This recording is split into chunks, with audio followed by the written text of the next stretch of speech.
gbogbo ẹ̀yin ọmọ ọ̀dọ́ tá a jọ ń káàkiri ọ̀dọ́jọ́ ni wá ẹ má jẹ́ kí a fi àyè gba Fúlàní lórí ilẹ̀ àwọn bàbá wa ẹ má jẹ́ ká bú ọba mọ́ ẹ má jẹ́ ká bú jòyè mọ́ nígbà tá a la fẹ́ jà fún àwọn ọ̀rẹ́ wa táwa ń kọ́kọ́ ń bú ọba tá à ń bú jòyè èmi náà ṣe bẹ́ẹ̀ rí bọ́mọ pẹ́rẹ́ àmì padà ẹ má jẹ́ ká bú àgbààgbà kankan mọ́ ẹ má bolóṣèlú kankan ẹ̀rù kálukú ń bẹ̀rù wọn ò lè sọ̀rọ̀ ọba ò lè sọ ìjòyè lè sọ ẹ jẹ́ ká ronú ẹ má jẹ́ ká bá àwọn bàbá àjàmọ́ ẹ má jẹ́ bú wọn mọ́ ẹ má jẹ́ àṣẹ wọn àwọn ará pẹ̀lú wọn àwọn àgbà tán bá jó lóṣèlú tá a bá fẹ́ kọ́ wọn rẹ̀ wá lọ́wọ́ á gbé wọn mọ́ra á gbé wọn mọ́ra ni à ní bú wọn mọ́ ẹ má jẹ́ àṣejẹ̀gbọ́n ẹ má jẹ́ àdàlúrú a lè gba ẹ̀tọ́ wa láì ṣèjẹ̀gbọ́n a lè gba ẹ̀tọ́ wa láì yìnbọn a lè gba ẹ̀tọ́ wa láì dàlúrú gbogbo protest mo ṣe ní ìlú Nàìjíríà mi ò rí ibi tí mo ti ẹnìkan lè sọ pé mo pààyàn tàbí mo jó nǹkan náà tàbí mo bà nǹkan jẹ́ mo lọ písù torí pé olówó lèmi náà tí ò bá sólówó lára ń dì mọ́ gbogbo nǹkan tọ́lọ́run fún yẹn lọ́lọ́run fún mi mi ṣe tálákà tó dé pé mo dìde fúnjà Yorùbá big man ni mi àwọn tó jẹ́ ọ̀rẹ́ mi tó súnmọ́ mi tó ní owó ní kí ni mo wá lọ bẹ̀ pé sọ́wọ́ lè mi mò ń fẹ́ ni kí n sọ yìí tí mo fẹ́ mo ní ìsọ̀rọ̀ owó àní ọ̀rọ̀ ìran mi ni mò ń sọ kí n wọ gbowó kí n gbéra kí n pé mò ń lọ ọ̀dọ̀ ọba àgbowó mò ń lọ ọ̀dọ̀ oníbodè òfin gbowó kí n kójó wọlé kọ́kàn mi balẹ̀ kí n dá wa mọ́tò kí n mọ́ rìn bọ̀ kí Fúlàní mọ́ dá mi dúró títì kí n délé kí bàbá sọ pé kí n gbé tírélà sùn kí n mọ́ gbé lọ àwọn bàbá wo lè lóko mọ́ wọn ò lè lódò ẹ jẹ́ ká fọwọ́sowọ́pọ̀ ká ti àwọn bàbá wa lẹ́yìn ká dá security ti wa lẹ̀ ká sọ fún wọn kí wọ́n bá wa fọwọ́ tì í ká lé wọn kó nu oko wa ẹ ṣé mo dúpẹ́ Jésù Olúwa wa.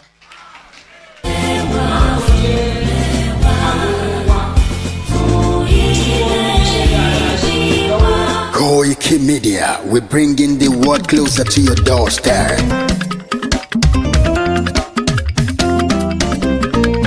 Koiki Media, Koiki Media, Koiki Media, we bringing the world closer to your doorstep.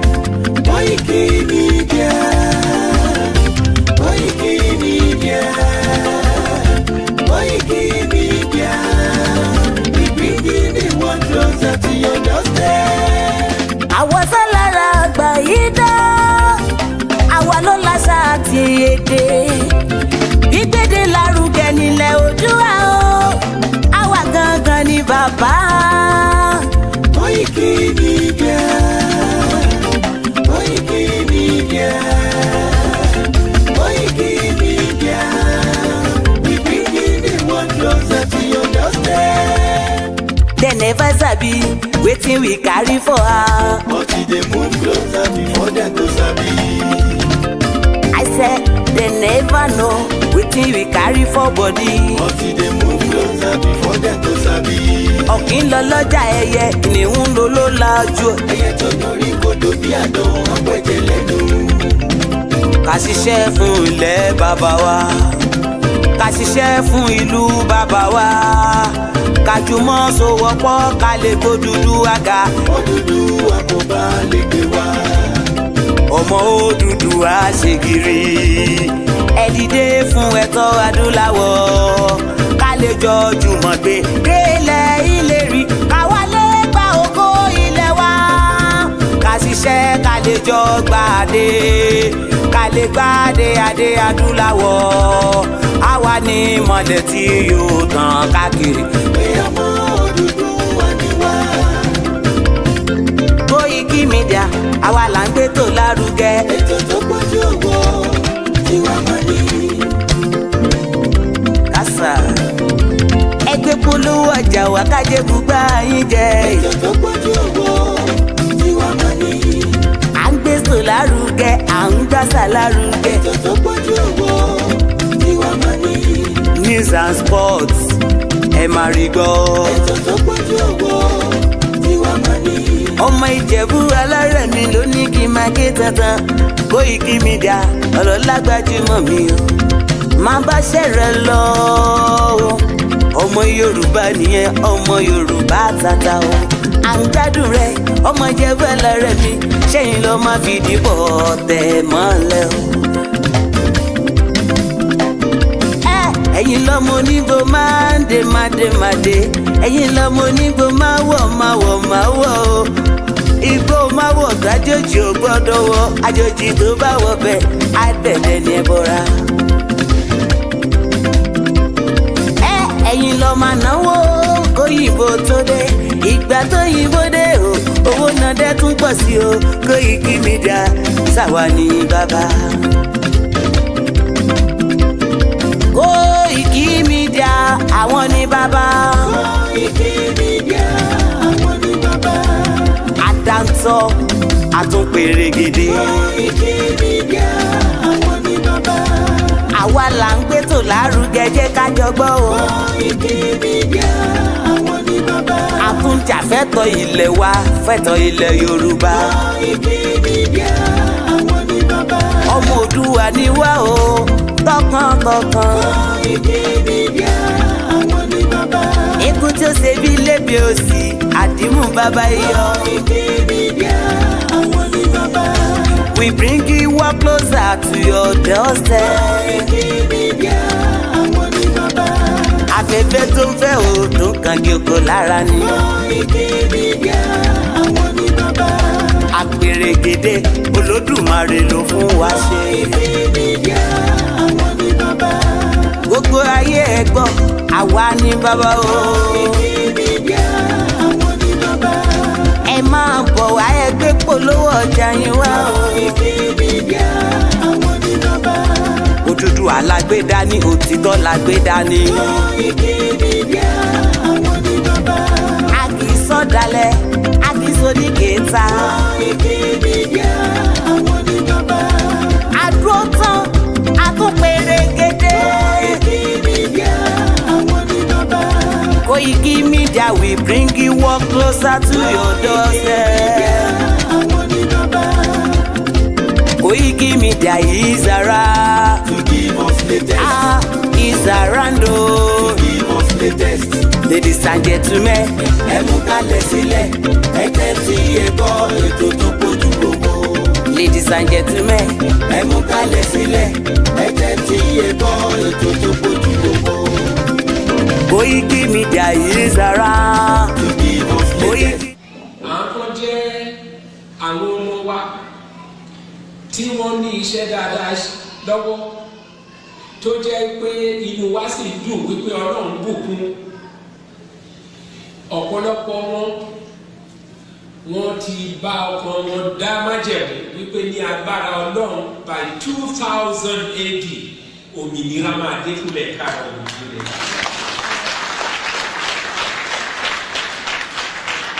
Èmi sì mọ̀ dájú wípé Ọlọ́run Oòduà, Ọlọ́run Ọ̀rànmíyàn, Ọlọ́run Ọbáfẹ́mi Awólọ́wọ̀, Ọlọ́run Adékúnlé Ajáṣí amúwadé ilẹ̀ tuntun náà nígbì tí ẹ̀gbin ìyà àti ìrẹ́jẹ kò ní sí fún ọmọ káàárọ̀ òjíire mọ́. Tàbá ń sọ̀rọ̀ nípa ilẹ̀ ìlérí tí a fẹ́ lọ yìí. Àwọn tí ọ̀rọ̀ òye wọ́n máa kù bí egbére.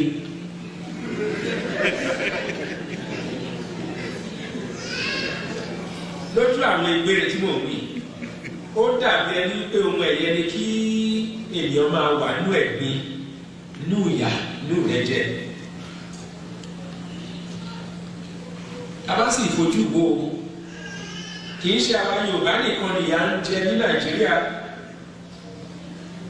Bí Yorùbá ti bọ̀ wọ́n ní àrùn tó ń ṣe ojì náà ló ń ṣọ̀ọ́dún. Ohun tó ń ṣe Abọ́yadé ń kọ́ o. Ìyà tó ń jẹ Ṣógbẹ̀yìn l'Abẹ́òkúta ń kọ́. Òun náà ló ń jẹ Súlè ní Kòńtàgó.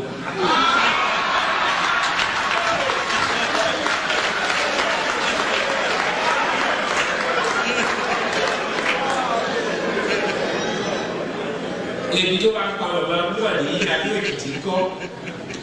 Ṣé ó yàtọ̀ sí èyí tó ń pa Ìkejùkù ní Abakaliki? Nígbà tí mo sọ Ìkejùkù ní ìsìn, wá rántí tí wọ́n láyé ló ń jẹ́ kí rántí o. Nígbà tí a wà ní Òbúgà, ẹ̀yìn náà. ẹ̀yin náà àti gbọ́ olóyè Akíntọ́lá ló ń pe ọ́gà ní óbúgà ó wá polongo ẹgbẹ́ NNDP lẹ́sà òkè ló ń bí ọjà wa ẹ̀kẹ́ tó bá ti kọjá ẹ̀sà wípé ẹ̀ lọ sókè bẹ̀sì ilé àwọn Ìkejìkúlú.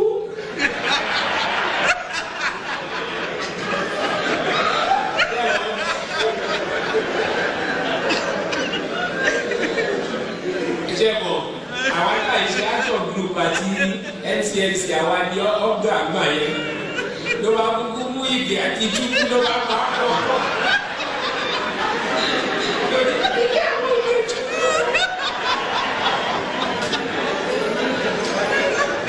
Mi mọ̀ bóyá Bọ́lájí wà ní tí Bọ́lájí bá wà ní kó gbọ́ ilé yìí o torí tó bá di ọ̀rẹ́ mi á sọ fún ẹ. Chief Akíntọ́lá ó lọ sí òde. Ló wá ní wọ́n máa sọ men of integrity bẹ́ẹ̀ làwọn kan wà ní tí wọ́n integrity o.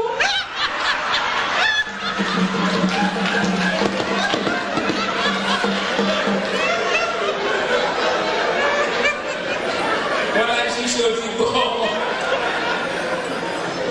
ṣùgbọ́n yẹn Àkúrẹ́ ìlú àwọn olú àti fásọ̀rọ̀ tí ilé ìṣẹ̀lẹ̀ Chief Akíntọ́lá ló ṣe campaign gbogbo ẹni ọmọ òsì kó náwó sókè o gbogbo wọn náwó sókè gbogbo ẹni ọmọ òsì kó náwó sókè gbogbo wọn ọwọ́ ni mo ti ń bọ̀ ní mo rẹ́ ní ajá sí.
Mo tún láǹfààní àti kí gbogbo wa ní gbogbo ibi tí ẹ bá ti láǹfààní àti tún darapọ̀ mọ́ wa ní àṣálẹ́ yìí.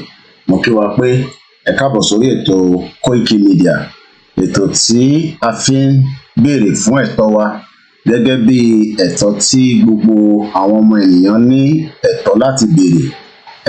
Ẹ jẹ́ kí a kí gbogbo wa pé ṣé dáadáa ni mo tún láǹfààní àti bá yín. Mo kí ẹ̀yin ìyá wa, ẹ̀yin ẹ̀gbọ́n mi, ẹ̀yin àbúrò wa, gbogbo ẹ̀yin olólùfẹ́ wa tí ẹ ti ń darapọ̀ mọ́ wa ní gbogbo ibi tí ẹ ti ń wò wá. Mo kí bàbá tí a máa pè ní ọba Elédùmarè. Mo kí gbogbo ẹ̀yin Christian, mo kí ẹ̀yin Mùsùlùmí, mo kí ẹ̀yin àbọ̀rọ̀ àbọ̀yè pé ẹ máa tún káàbọ̀ láti ìlú Èkó títí dé ìlú Àkúrẹ́ lọ sí Oǹdó títí dé Ọ̀ṣun, káàkiri gbogbo ilẹ̀ Yorùbá títí dé Kogi àti Kwara àti ìlú Èkó àti Lagos tí a mọ̀ sí Lagos State. Mo kí wa pé gbogbo ẹ̀yin tẹ́ ń bẹ ní diaspora, ọba Elédùmarè a máa fi ìṣọ́ ẹ̀ àti ààbò ẹ̀ ní gbogbo ibikíbi tí a bá ń bẹ a máa fi ṣọ́ wa. Mo lọ bẹ́ẹ̀ mo kí gbogbo yín lẹ́ẹ̀kan sí pé assalamu alaikum warahmatullahi wabarakatuh. What God cannot do does not exist. Kò sí tó ju agbára Ọlọ́run lọ, nítorí pé ìtagbé dání ó ju agbára tiwa lọ, bọ̀ kò ju agbára Ọlọ́run lọ. Gbogbo ẹni tó ní ìran Yorùbá ò ní tú nínú ìdì àti ìdààmú tí àwọn òyìnbó kó wa sí látara ẹni tó ń pè ní the fraudulent 1914 amalgamation. A máa bọ́ nínú ẹ̀ torí pé àwa àti àwọn ẹ̀yà tó kù a kì í ṣe ìkankan náà. Ọ̀tọ̀ọ̀tọ̀ ni ọba Elédùmarè dá wa kó tó di pé àwọn òyìnbó aláwọ̀ funfun àwọn ni wọ́n sọ pé látara olè táwọn fẹ́ jà, látara jìbìtì táwọn fẹ́ ṣe, látara pé àwọn ni wọ́n dá gbogbo wàhálà yìí sílẹ̀ tó ń pè ní Lugard àti Flora Shaw. Àwọn ni wọ́n kó wa sínú ìdààmú, àmọ́ wọ́n ń ṣiṣẹ́ fún àwọn ìlú kan tó ń pè ní Britain ni ó fún wọn ní àṣẹ pé ẹ amalgamate Nàìjíríà, bẹ́ẹ̀ bá kó Ìgbò, Yorùbá àti Haúsá, bẹ́ẹ̀ bá kó gbogbo wọn papọ̀ ẹ kọ́ nara wọn lẹ́gba. Àmọ́ tàbí à ń béèrè fún ní alẹ́ yìí òun náà ló ń pè ní self-determination under Article 3. Indigenous peoples have the right to self-determination. By the virtue of that right, they are freely determine their political status, freely pursue their economic, social and cultural development. Mo lọ bẹ́ẹ̀ mo kí Professor Adebanji Akintoye, bàbá tó ní tí a bá ń wo ọ̀pọ̀lọpọ̀ benefit tó ń bẹ nígbà tí ìran Yorùbá bá dá dúró, tí a mọ̀ sí identity wa, èdè. Bí ṣe ń bá yín sọ̀rọ̀, nǹkan lọ ní France tó ń pè ní Cannes, gbogbo àwọn ẹ̀yà tó wá síbẹ̀ oríṣiríṣi èdè ni wọ́n ń sọ. Ká máa ní passport tiwa tó máa lè travel káàkiri gbogbo àgbáyé, a máa ní owó tiwa, a máa ní resources wa, a máa lè ṣe in tá à ń pè ní judicial system tó ń ṣiṣẹ́, ààbò tó péye tá à ń pè ní security. Ọ̀pọ̀lọpọ̀ ọmọ Yorùbá immigration our control, medical àní máa sá lọ ìlú òyìnbó lọ sí India lọ fẹ́ gba medical. Gbogbo ẹni tó fẹ́ wá kàwé ní UK, mo ní business center ní United Kingdom, àwọn náà wọ́n fi ń ṣe òwò ni. A máa ní education tó solid, akókó ti ní tẹ́lẹ̀ náà kó tó di pé wọ́n da gbogbo ẹ̀rú. Gbogbo ohun tí bàbá Awólọ́wọ̀ tó pètò lélẹ̀ kó tó di pé àwọn tó ṣe jàǹbá tí wọ́n jẹ́ kí bàbá yẹn kó parí iṣẹ́ tẹ́lẹ̀dùmarè wá ran. Àmọ́ bàbá kan wá dìde tí a mọ̀ sí bàbá Professor Adebanji Akintoye. Àmọ́ ká tó lọ sọ́dọ̀ bàbá Akintoye ká tó kí wọn dáadáa, ẹ jẹ́ agbọ́n tí Awólọ́wọ̀ sọ, kọ́ba Elédùmarè kó fi ikú kó fi bá wa kó tẹ́ wọn sáfẹ́fẹ́ rẹ̀, kí gbogbo àníyàn bàbá Awólọ́wọ̀ kó wá símúṣẹ látòrí bàbá wa Professor Adebanji, the leader of the Yoruba self-determination movement.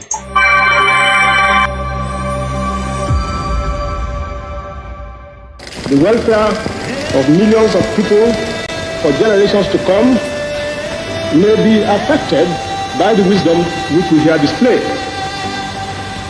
If Nigerian leaders and our British partners are to prove themselves worthy of their trust, now is the time for us solemnly and truly to dedicate ourselves to seeking the greatest good of the greatest number of our people in Nigeria.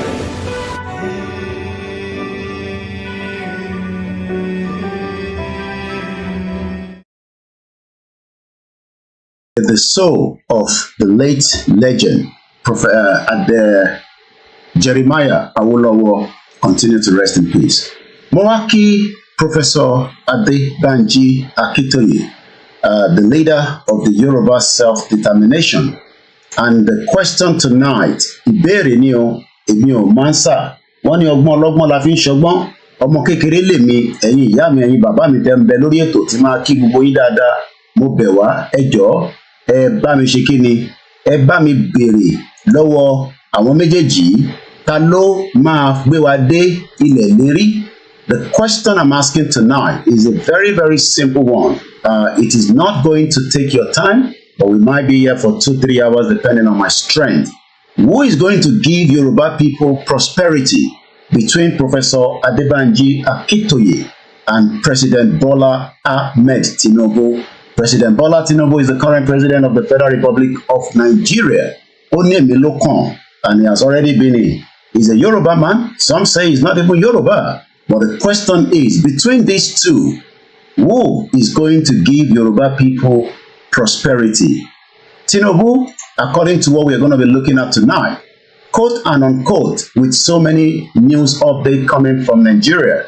Tinubu, our government has stopped Nigeria's bleeding. Only Nigeria will see ẹ̀jẹ̀ kankan mọ́ nínú Nigeria. We will now move to prosperity. Ṣé Tinubu ti lọ copy in tí bàbá Akintoye gbélé wa lọ́wọ́? ká máa fi ṣe ètò ni. Remember, for the last 4 days on this platform, I have been talking about prosperity.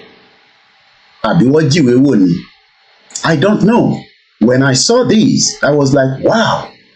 It seems that somebody somewhere is probably snipping through Professor Adebanji Akintoye document. What document are we talking about? A document that has a future, a document that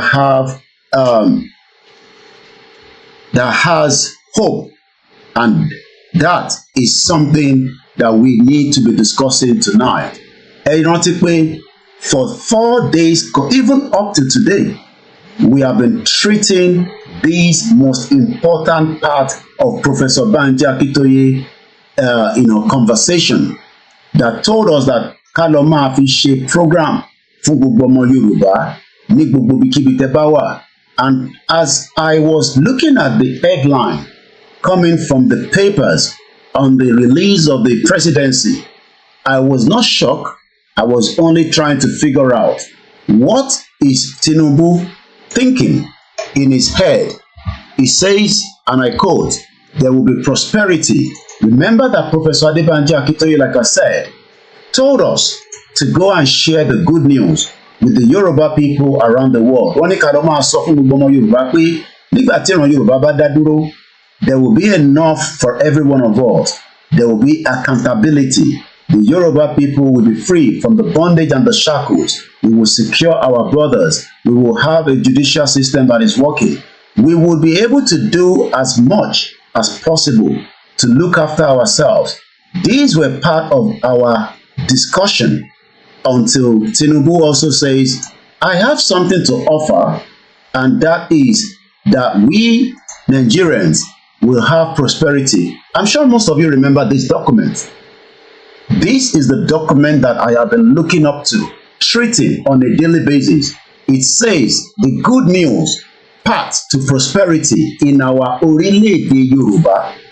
But do you know that President Tinubu has also said, and I'm going to bring his own out in a minute, like I said, I am just here to ask questions, and I want you all to help me out to be able to address this particular most important.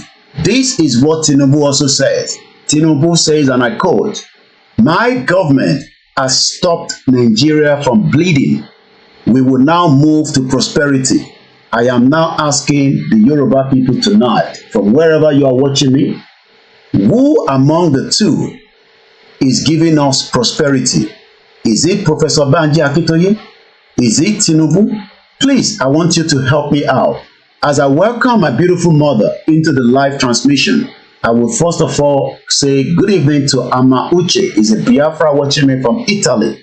Good evening to you all as you are entering this live transmission. I am only here to deliver the message. Mine is to look into all this. Yours is to help me out. I would have the phone line open because this is not about me. It's about every one of us tonight.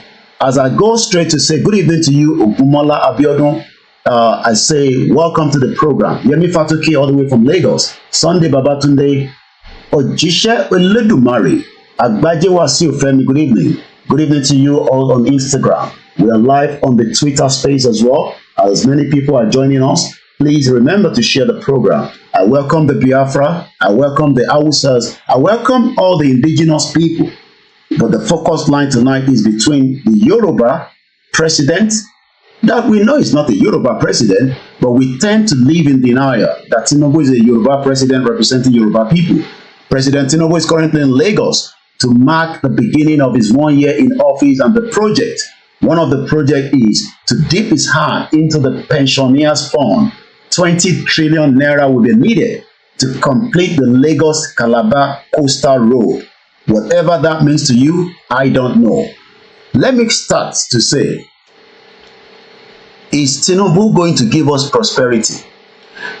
Tinubu ó jẹ́ kó yé wa pé Nigeria is no longer bleeding, and I'm a bit confused. I am a bit lost. What does President Tinubu mean by Nigeria is no longer bleeding? Tinubu sọ pé Nigeria is no longer bleeding. What does that mean to you and me? Does that mean that the country is now functioning like a normal civilized country?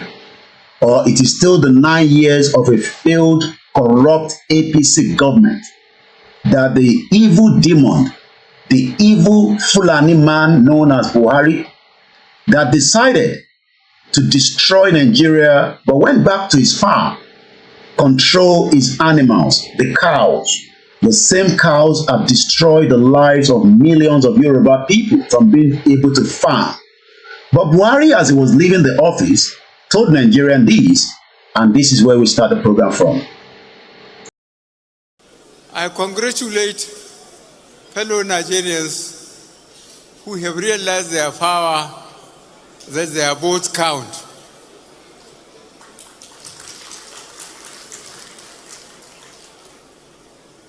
I'm looking forward to tomorrow to fly to my base and go back to my cows and sheep,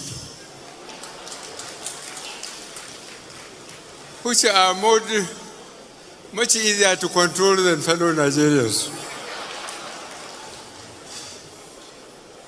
But I have to reduce their number because I cannot save enough to buy them feeds.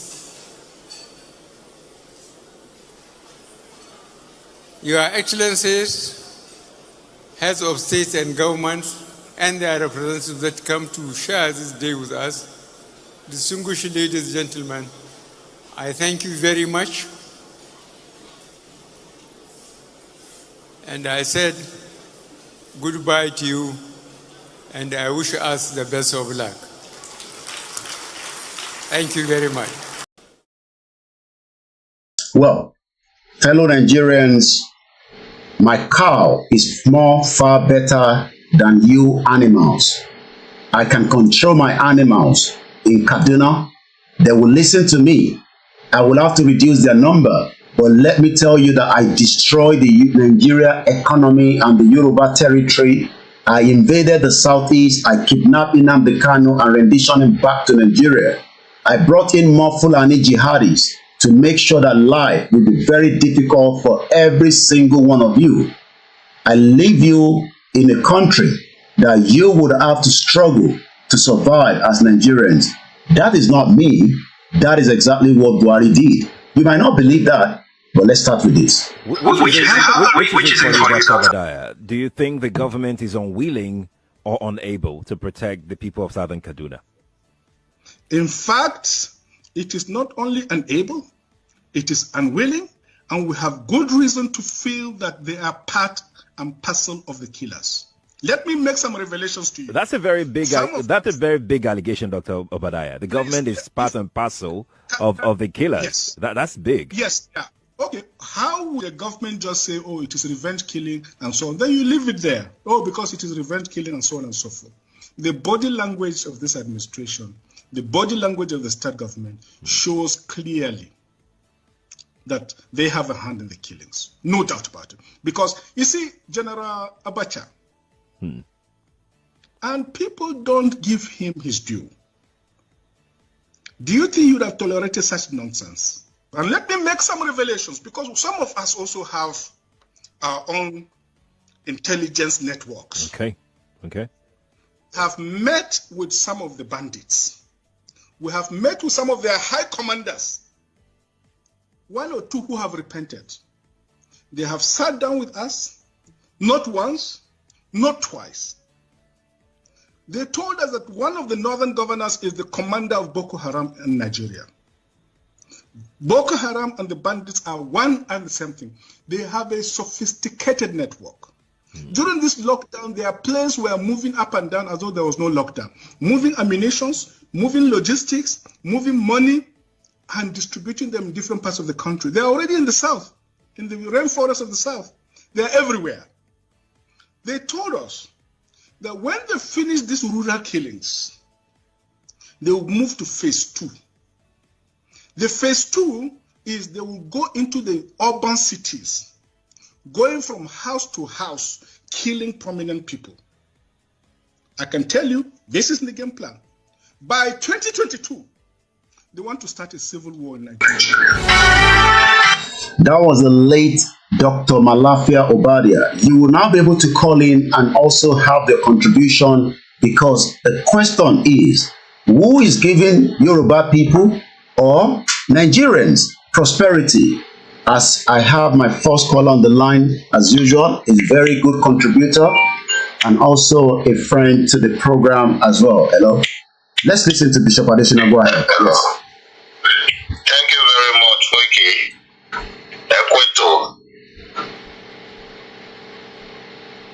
Hello. Go ahead, Bishop. Hello, can you hear me? Go ahead. Okay. All right. Thank you very much. Now, listening to the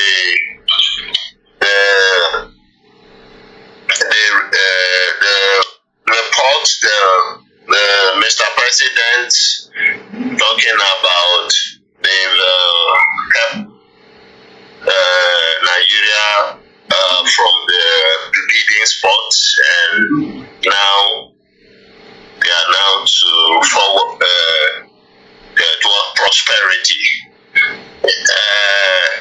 Whoever is still believing Nigerian government is a dead corpse. It's a dead corpse. Nigeria government is a seat of propagandists, people who lie, who use the system and the seat of government to manipulate. Nigeria government has never been transparent or sincere to their plan or what everything the Nigerian government carried out is anti the people of Nigeria itself. They are there like slave tax masters, and that's the reason you see that they are never satisfied.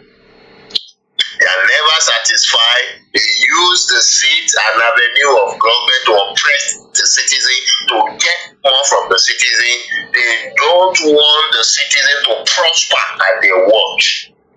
And their attitude is the citizen is not, the Nigerian government don't see its citizen, they don't hold them any responsibility. They see only the public servants, the people who work for government, as the citizen of Nigeria only.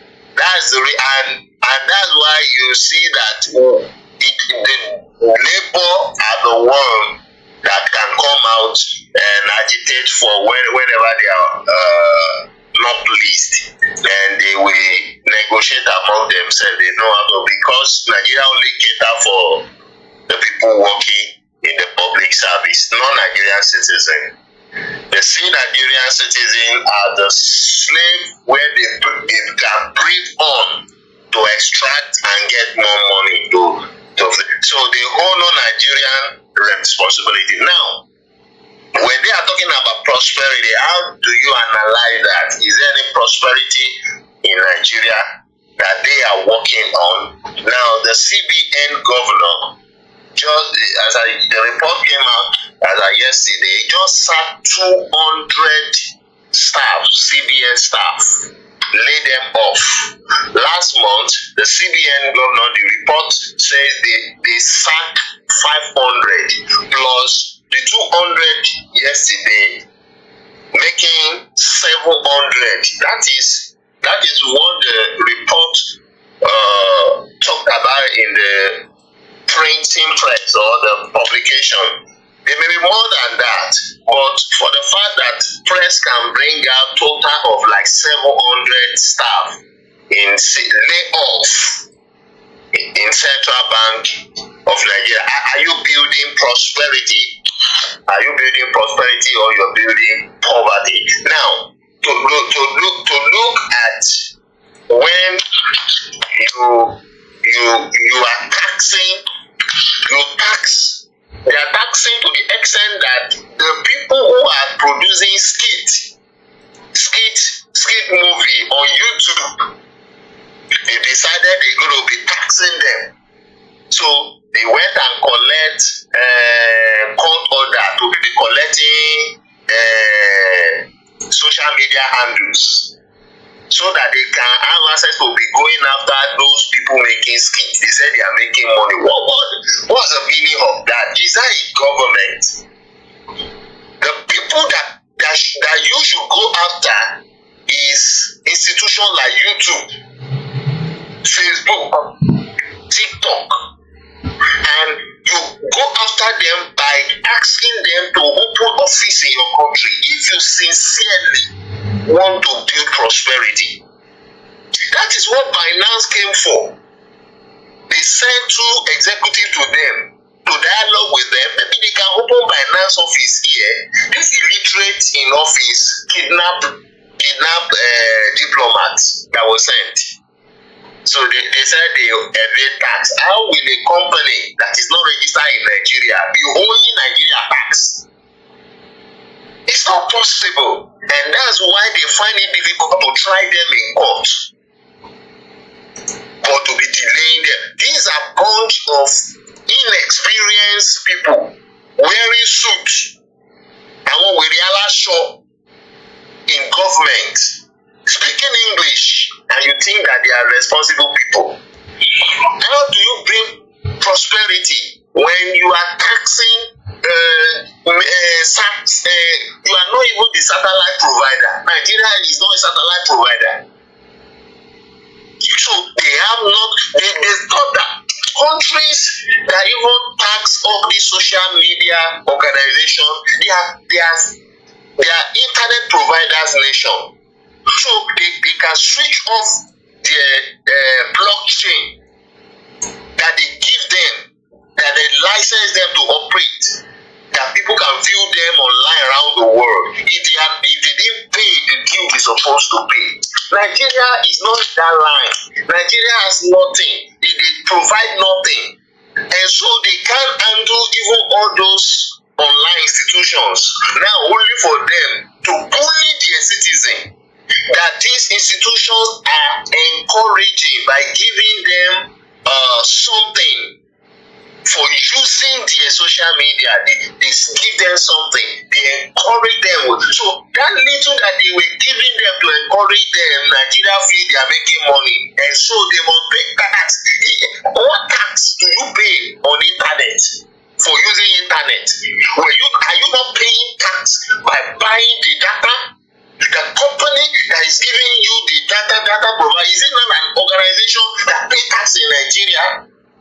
I mean, Nigeria is a confused state, ruled by confused people. So what prosperity is Mr. President talking about, if not copying whatever they hear other people says? So when they listen to Baba Akintoye talking about prosperity, they feel that they need to go that direction and start talking about prosperity. Which prosperity? Where you impoverish the people. My brother, when they remove subsidy, Nigeria were buying a liter of fuel for 165 naira.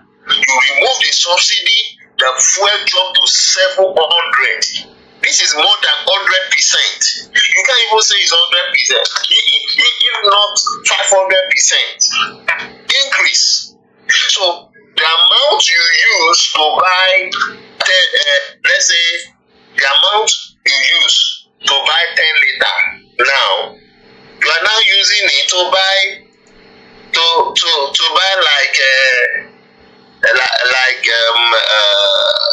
like 2.5 liters of fuel. So you have reduced the purchasing capacity of your citizen. You make them poorer, and you get more money. That more money that come to your covers, what do you use it to do? Is it to reinvest in the country so that you can recover the loans and the debts that the country has fallen into? No. They put the nation in disarray and crying and weeping but they were walking about living like a drunken sailors, buying SUVs for themselves. They were not even patronizing Nigeria vehicle makers. They were spending the dollar that they don't have to buy SUV, to buy for all these senators, all the lawmakers, and all that. This is a country. This is a man. This is the people that saying that they want to face prosperity. They are not talking to you. They are not talking to Nigerians. They are talking to themselves.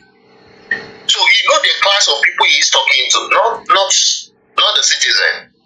So now they want to enrich themselves. Now they want to cash out. That's what he's talking about. So people should not get it twisted. When Nigerian government is talking, Nigeria is not for you. Don't think it's for you. Look at when they were talking about student loan. We were even saying that is it loan Oluwole give you people when he gave you people free education? Is it loan? We are even talking about that. And some people were even saying they will do something. At least let them, the loan will help them to at least go to school when they go to school. So I said, which work did they provide for you when you finish the school that you now use to pay the loan? So they will enslave you completely. But at the end of everything now, when they came rounding off the loan, everything, they said the loan will only be available for only federal universities. So what happened to all the state universities, polytechnics, private universities? What will now happen to them? I want your Rayuwa. So let me ask you, thank you so much, Bishop. What kind of prosperity is it talking about? Okay. So it's not for you. All right. It's not. Thank you so much for taking us through, the background of the country. Yeah. Do we blame the president, Bola Tinubu, for not giving the prosperity that you're talking about? Or do we blame the party as a APC? Who do we put the blame on? The president is not even gone to the bleeding, because the president says that the government has stopped Nigeria's bleeding. I know bleeding has a lot of meaning. I was looking at the data as at the Vanguard some few months back, and the Vanguard is on the March 23rd, 2024, and I'm not making this up. It's in the newspaper. There's a record. I have it shown on the screen. Killing field, 6,931 people have been killed under President Bola Tinubu in office in the first 10 months. But the president says, quote and unquote, the Nigeria government has stopped the bleeding. We know we've talked about the prosperity. Is Nigeria still bleeding, according to you? Thank you very much. You know, when you allow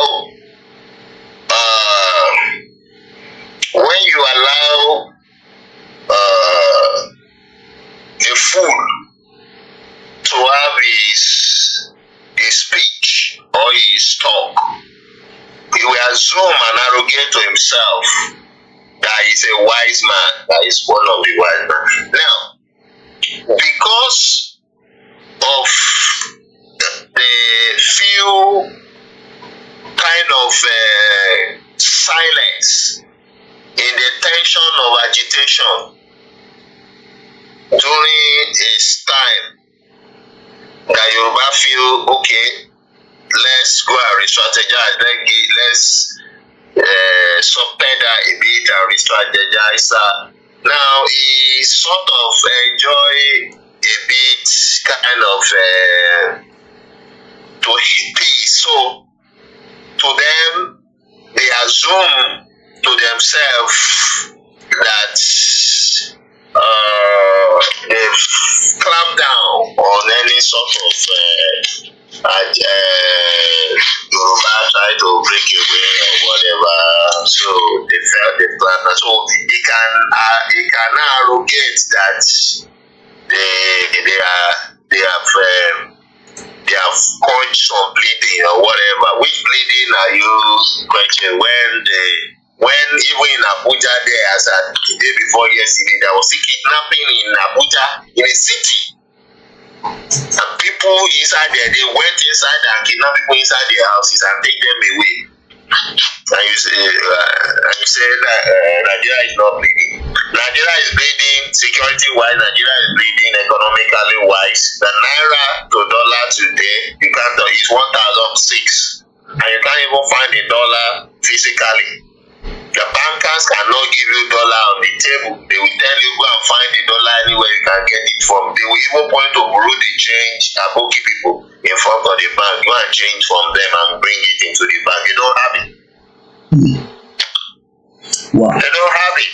And you are talking, and you are still borrowing up and down. You cannot. You just give 90 billion naira to some sets to go for Hajj in Saudi Arabia. So that one I call it tourism, contributing to Saudi Arabia tourism. And you can't use that 90 billion naira to set up business. Even if you don't know the business, call people that what business can we create, private and privatize it and let it be operating to employ people and give people job and return this 90 billion within 2 years back to government. I mean, you can, and you say that you see that in Nigeria that is bleeding front, back and center, bleeding financially, bleeding security while bleeding everywhere. Look at House of Assembly now. They are passing secretly. They are fighting themselves now because they secretly go and pass the bill to change Nigeria Nigeria national anthem. They change Nigeria national anthem to the old British that the British compose for us. It's British people that two British persons that compose that national anthem. Nigeria, they say that's what we'll be singing now from next week. I think Tinubu should have signed it. They said that's what every school now, they said they should be teaching them. We won't sing Arise for Patriots. I sat down and analyzed this Nigeria we held is contradictory to the present constitution. Because when you listen to it, no tribal or maybe the Fahim brotherhood, we are completely rubbish. We are not the same.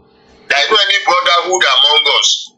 And at the end of it, you say to serve our motherland, completely contradictory. In Nigerian constitution, you will serve our fatherland. But this anthem is saying serve our motherland. Are we not confused? Are we not confused? We don't serve our motherland. Even in our culture, as a people, we don't serve our motherland. We serve our fatherland. And we have regard for that. You are bringing a British oriented song. Are you taking the country back to slavery or what? And you say something, you have punching bleeding. I beg you, that was to one bleed. Liberty and we will sorry that you want to ask questions. Sorry. What I'm trying to figure out now is, it seems that out of the two of these gentlemen, one is an elder statesman, the leader of the movement. He's looking at the British created a country that does not give prosperity to the Yoruba people. And I'm just quoting from one of the topics that we've been treating out of the goodwill's path to prosperity in our ORILEEDE Yoruba. We've talked about Tinubu. Now let's talk about Professor Adebanji Akintoye. Is Professor Adebanji Akintoye giving or leading Yoruba people out of Nigeria into a prosperity? What is your take on that? Emphatically, yes. Baba Akintoye has it's not because I'm working with him. Baba Akintoye has the laid down structure and plan. And apart from that, there are many other contributions, submissions that have been that have been submitted, that have been vetted and approved, that is in archive. You see, there is nothing. Well, if we have Yoruba nation today, there is nothing new that we will be running after, that we need to do this. Everything is on ground. We just need to back them with law, constitute ourselves and back them with law, and started rolling them out. So now, if there was a speech that Baba make in Yoruba radio in January this year. I have the copy of the speech. I think I sent them to you. You will see what they have concerning agriculture, how they will run agriculture, and how they will sponsor farmers and government farm itself. How we international investors will be encouraged to come in into not this subsistence farming that people are doing, mechanized farming. We have all the land, all the equipment that is needed for the farming. If government is not bringing in, if the private individual bringing in, it will have less tariff to encourage more equipment that enhance farming. But all these things, what these people in government are not looking at, they don't even care. Imagine a state government did not even have a cassava farm. Ministry, they have Ministry of Agriculture, they have Commission for Agriculture. What are they agriculture? What are they churning? What is it that they are churning? They are just there collecting allocation. So what is the difference between these two individuals? What is the difference between them? Between Professor Adebanji Akintoye and President Bola Tinubu? The difference is conscience. One old man is experienced and has conscience. The other, younger, said to be experienced, but have no conscience. He's selfish. Even when they called him and told him that don't run for this thing, let it end with this man. You can come home and lead Yoruba with us. He said he will not come. He wants to go. Now you have been there now. It's people that you promise good life. I did not cursing you now. All over Lagos, all the Yaloja, Yalata, everywhere they were cursing Tinubu, cursing his name, telling him this is not what you told us, because life has become unbearable for people. This thing is bigger than your hand. You don't run a government alone. You can change Nigeria. Nigeria is endemic in corruption. How do you people put their sovereignty in one man? You said that Tinubu is there now.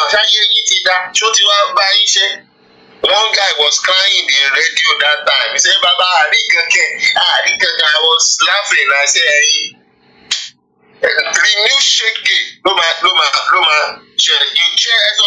people are illiterate. How is it possible in the world that you put your sovereignty in one man? Because Nigeria has made presidency to be so powerful and stronger. It's not done. A government is an institution. And that's the reason that it breaks down law and order in Nigeria. Whoever is there control everything, either they are doing right or wrong. So we can't continue like that. The difference between Baba Akintoye and Tinubu is Baba Akintoye has, apart from experience, Baba Akintoye has conscience. I remember the statement he made the other time when they were interviewing him. He said they asked him, why did you return from US to stand for your people? He said he looked at how devastated everything Oluwole has done and lay down Yoruba land, how they've ruined everything. He said to himself, if he keep quiet and feel What will he go and tell Awolowo if he leave this world? People forget that. People will laugh at that statement that will Baba see Awolowo again when they get to heaven. We are primarily spiritual. We are primarily spiritual. If God want to appear to you in the dream, God, you don't know God, you have never seen God before. God will appear to you in the dream with the image of somebody you have known that is like a father to you on this earth that will speak to you and you will listen. That is the image God will bring and appear to you in the dream and talk to you, because you know that is the person you listen to, and you will, when you wake up, you will listen. That is God. We are spirit. We are not this physical body. And so when he say, what will he tell Awolowo? He's tantamount to what will he tell God? The hierarchy that is higher than him, that he will go and report to. That is conscience. I want to be they don't think about that. They don't know and all that may be worse for them and unrepairable. Thank you. Wow, that was Bishop additional. I guess I have someone that wants to join quickly, and I'm going to bring that person in through the Twitter space so that we can then move on. Go ahead, University, Indi Biafra. Let's quickly hear your take on this discussion tonight. Once again, as you're joining, please share the program. Good evening to everyone. Yawa Comfort Adeleye says it is part of his campaign for 2027. They voted illiterate to the power. We can't compare Professor Adebanji to Tinubu. Please, it is an insult. Yawa Joke Akifewase Baba Akintoye. Go ahead, University, my brother. Let's listen to you. Okay, I think he's dropped out from there. Good evening once again, Just Raising. Good evening, Mokibubu Alekosi. You can call into the program. It is a live transmission, and I want to hear your take. Bishop, I've started. The number to call is the same as you know, +44 7404 4059. Let's go back again. I think I have the speaker that I've joined again. Go ahead and let me hear your view before we take the next caller. Okay, it keeps dropping out, and then that means we're gonna go straight to the US. Okay. Can you hear me? All right. All right, go ahead now. I can hear you. Thank you so very much. I like this topic. I just wanted to quickly react to it. That's why. Go ahead. It says, who can give Yoruba people prosperity? Professor Akintoye and President Bola Tinubu, yes. Okay. There is already a very two different gap between these people. Okay. With the other one that calls himself president, there are a lot of controversies, a lot of accusation about him being a drug dealer, about him carrying loads of money with bullion ban into his apartment. And so what you're saying is even his integrity is in question. Yeah, I mean, even his certificate, his age, and the age of his children, there are a lot of controversies about him. And if somebody has been into drug, and you became a father of a nation, you became a president of a nation, what are you teaching the young people to go into drug, to go into criminality, to go into corruption, to go into all manner of crime, to go into robbery of money, and to go into touting and agberuism? Okay. That is not the future we are looking for. Then, if you look the other way around, you talk about professor. Okay. The name alone means that this guy is a well-read somebody. He went to school. Will you say because he's a professor that a professor, there's a president, it's still different. I mean, the weight of the president and the professor. Yes. Go ahead. The name professor alone is already inspiring somebody. Okay. So what about if somebody say, I'm also inspired to be a president? Who is a president? I'm just trying to be, the devil advocate here tonight. Go ahead. It's different with this ethnic identity they call Nigeria. Okay. With the narrative, with the Nigerian style, Somebody can be a criminal and a killer, but still be liked by millions of people. Like Buruji Kashamu was also involved in drugs. He ran away from America. He never attended to visit America until he died, some few years back. Go ahead. Yeah, there are a lot of criminals, but they control many followers, but they are criminals. They are bad guys. People know that. Like Yaya Bello. Exactly.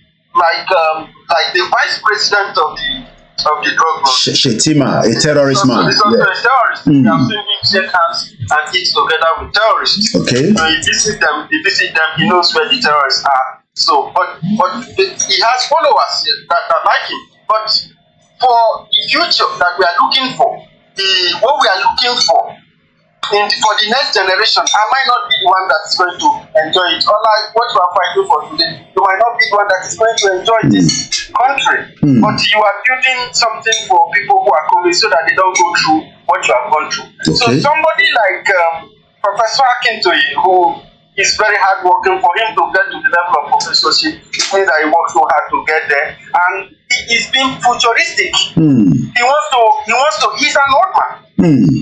And he can just decide to go to America, stay there the rest of his life. Who cares? Okay. But he knows the pain of fighting for freedom. He knows what it takes to fight for freedom, the pressure, the energy, the fight, the accusation, the abuse, the blackmail, what have you. But with this age, he tried to go into this, which means he has a plan for the future generation that are coming. He understands the danger that his people is into. But this guy, go ahead. I'm listening. The president guy, the drug lord, does not have this distance. He doesn't. All right. Let's put the prosperity on the side. He has a future. Okay. For his people, for Yoruba people, he wants to build them. He wants to take them out of corruption. He wants to take them out of this evil they call Nigeria. He wants to give them back their original identity. Okay. Being enslaved in their own land. He understands that his people are lost it. He wants to take them but back. what is wrong? What is wrong in the creation of the Nigeria? And I want to link it now to the Biafra. Tinubu also says that Nigeria, in the southeast, the bleeding has stopped, and there is going to be prosperity. There is no need for the Biafra to pull out of Nigeria. What will you say to that? He does not decide for Biafra people. Nobody decides for us. But he's the father of the nation. Tinubu is the father. He's the father of corruption, the father of Nigeria. Wow. Let me tell you, Nigeria is not created by Nigeria. My parents were not consulted. My family members, my tribe, my union, my area, my region was not consulted. We didn't vote in Nigeria. And the people who concocted that were not Nigerians. As in, they could be the Nigerians because they have, and the name Niger has nothing to do with the African culture.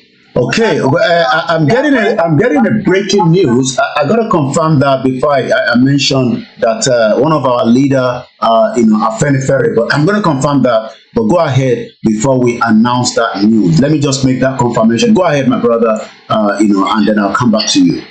What is very wrong about Nigeria is that Nigeria is criminally and created by individuals who were not from Africa. They came from England, they came to rob, they came to kill, they came to steal, and they came to destroy. And that's exactly what they came to do. They came to my land, they steal from us, they rob us. And when they even took people along and enslaved them, used them for slavery.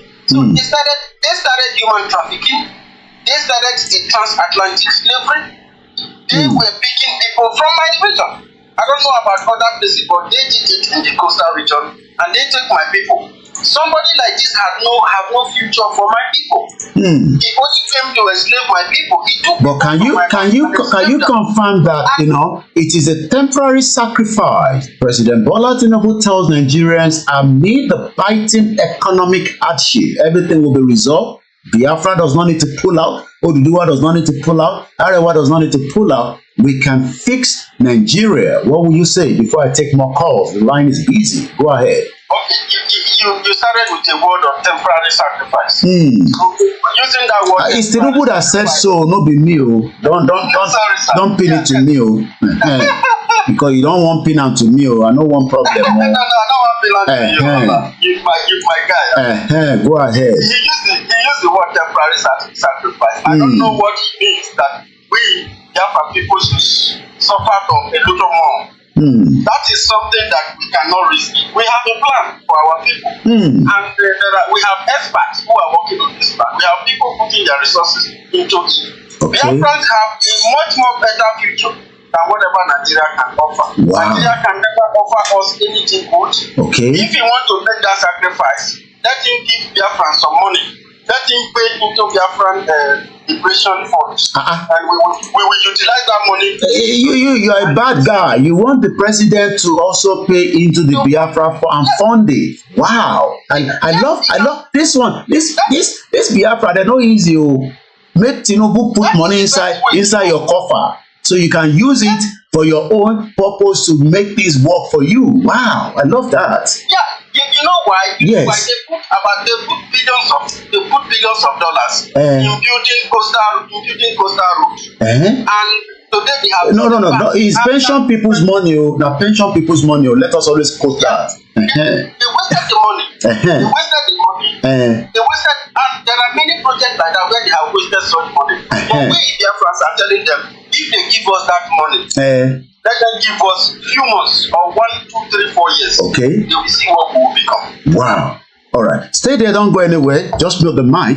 I know there's still more requests, but let me take more call that is coming from this end. Tonight is all about Tinubu and Professor Akintoye, and we can also link that with all other Nigerians, especially the indigenous ones that wants to exit. I can't confirm the news that I'm reading, because this is a platform that whatever I say will go straight in. I've read the comment, but I want to make sure that I confirm that, so I will not mention that comment yet. I will leave it like I didn't see it, not that I didn't see it. Let's take the next caller coming from the US, and I know that there's another request coming through from Ellen Peter. Bear with me, I don't want us to get it all muddled together. After this call, Ellen Peter, don't go anywhere. I know you're there. Go ahead, my brother. Tonight is a very important discussion. Go ahead. I can see it's a very hot one tonight. I greet everyone on Koiki platform tonight. Particularly I greet my Biafran brother, and I greet Bishop Adishina and everybody else who have spoken. The question is a ridiculous one. Let me put it that way. Ridiculous in the sense that the question is, who is going to take the Yoruba people to prosperity? Yes. Is it President Bola Tinubu or is it Prof Adebanji Akintoye? Just like my Biafran brother talked about the transatlantic slave trade, I'll pick it up from there. That in the transatlantic slave trade, we had the Fit Negro and we have the House Negro. I will compare President Bola Tinubu to House Negro. House Negro are the people that feed inside the house, live inside the house, and get clothed by the slave master. Okay? So, and they are the ones that they send to administer the slaves when they are in the plantation. So, the ones in the plantation working hard, those are the field. So, therefore, the British that said they created Nigeria, and then they deceive us to say they handed the hands off from Nigeria, and they were now having self-governance, deceiving us and ruling us by proxy, using the field Negroes, using the house Negro, like President Tinubu and Muhammadu Buhari and the likes of others that's ruled over that country. As a matter of fact, that's a country where they took sovereignty from the people. When you take sovereignty from the people, you actually take prosperity from the people. And then they now make people like President Bola Tinubu to be the manager of that particular field. Because Nigeria is like a shield to the British. So therefore, he is a manager of sovereignty and prosperity that have been taken away from the people. From what Professor Akintoye have highlighted in what we have been studying for a couple of days, we could see that the Yoruba people were building their cities. There were no hungry people among the Yoruba people, even as far back as in the 1800s, before the British came. And so therefore, when they came, they began to take our resources and take it to their place to develop their place. Now they are taking it by proxy, using somebody from among us to retain that sovereignty that they have taken away from us, so that they can continue to manipulate us. That's exactly what President Bola Tinubu represents. And I want to speak here that if you say that Nigeria is no more bleeding, it is because the blood is running out of Nigerians' body. Wow. Because we have bled so much. What is happening right now is that Nigeria is gasping for breath. So it's not an issue of no more bleeding. If you say there are no more bleeding, it simply means that the blood is running dry. Okay? And that is the situation. Now, coming back to Professor Adebanji Akintoye, the difference between them is that Professor Adebanji Akintoye is not in the movement to restore the dignity of the Yoruba race as a self-ambition. It's not a self-ambition. But we all hear President Bola Tinubu that it is his own lifelong ambition to one day become the president of Nigeria. So that tells the difference. Is there anything wrong in that? That simply tells. No. That is his own self-long ambition, which means it is self-forced. And the position he is holding on an estate that some people have taken over the sovereignty of the people. They have taken this prosperity from the people. Nigeria, as I will always say, no longer have citizens. You get what I'm saying? And that is why the basic need, the basic purpose of governance, which is the security and welfare of the people, is no more in the equation.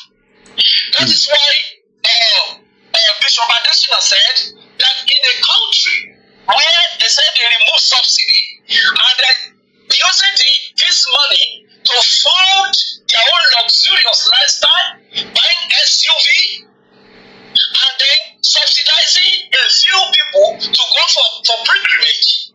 Why they could not subsidize food for the people on the streets? So it simply means that those people are mere inhabitants. They are no citizens, and the government does not have any sense of responsibility towards them. So what are we talking about? Professor Adebanji Akintoye now want to take the sovereignty back for the people and return the prosperity for the people. So therefore there is there's a clear difference between the two of them. So if you have any question for me. Let me ask you this. Bear with us. There's a bit of glitch on the system, but it seems that we're still stable. Good evening to everyone, and welcome to the live transmission. As we're asking the question, what is the difference between these two men? One says, Emilokan, I want to keep Nigeria. It says, and I quote, our government has stopped Nigeria's bleeding. We will move to prosperity. My question to my caller is that what can you see in this Tinubu's government that you think that those that are believing in this government and the presidents, especially the Yoruba people, because in the next election, I can assure you the Yoruba are going to come out and vote for him. Is it because they are seeing something in Tinubu that we are not seeing? But let me remind you again, maybe you can help me out. I have it on those of you that are watching us live, those of you on the Twitter space, because you cannot see it. Tinubu says, and I quote, I don't believe in one Nigeria. What has changed? I believe Tinubu now believe in one Nigeria, and he also says, I am stopping the bleeding, even though over 7,000 Nigerians have died. The number must have changed in the last 10 months. But Tinubu government, in the next 4 days, will be 1 year, is currently in Lagos, doing all the first project of the first year, the coastal rail. What will you say to that? my brother, before we let you, Thank you, Lion Koiki. What has changed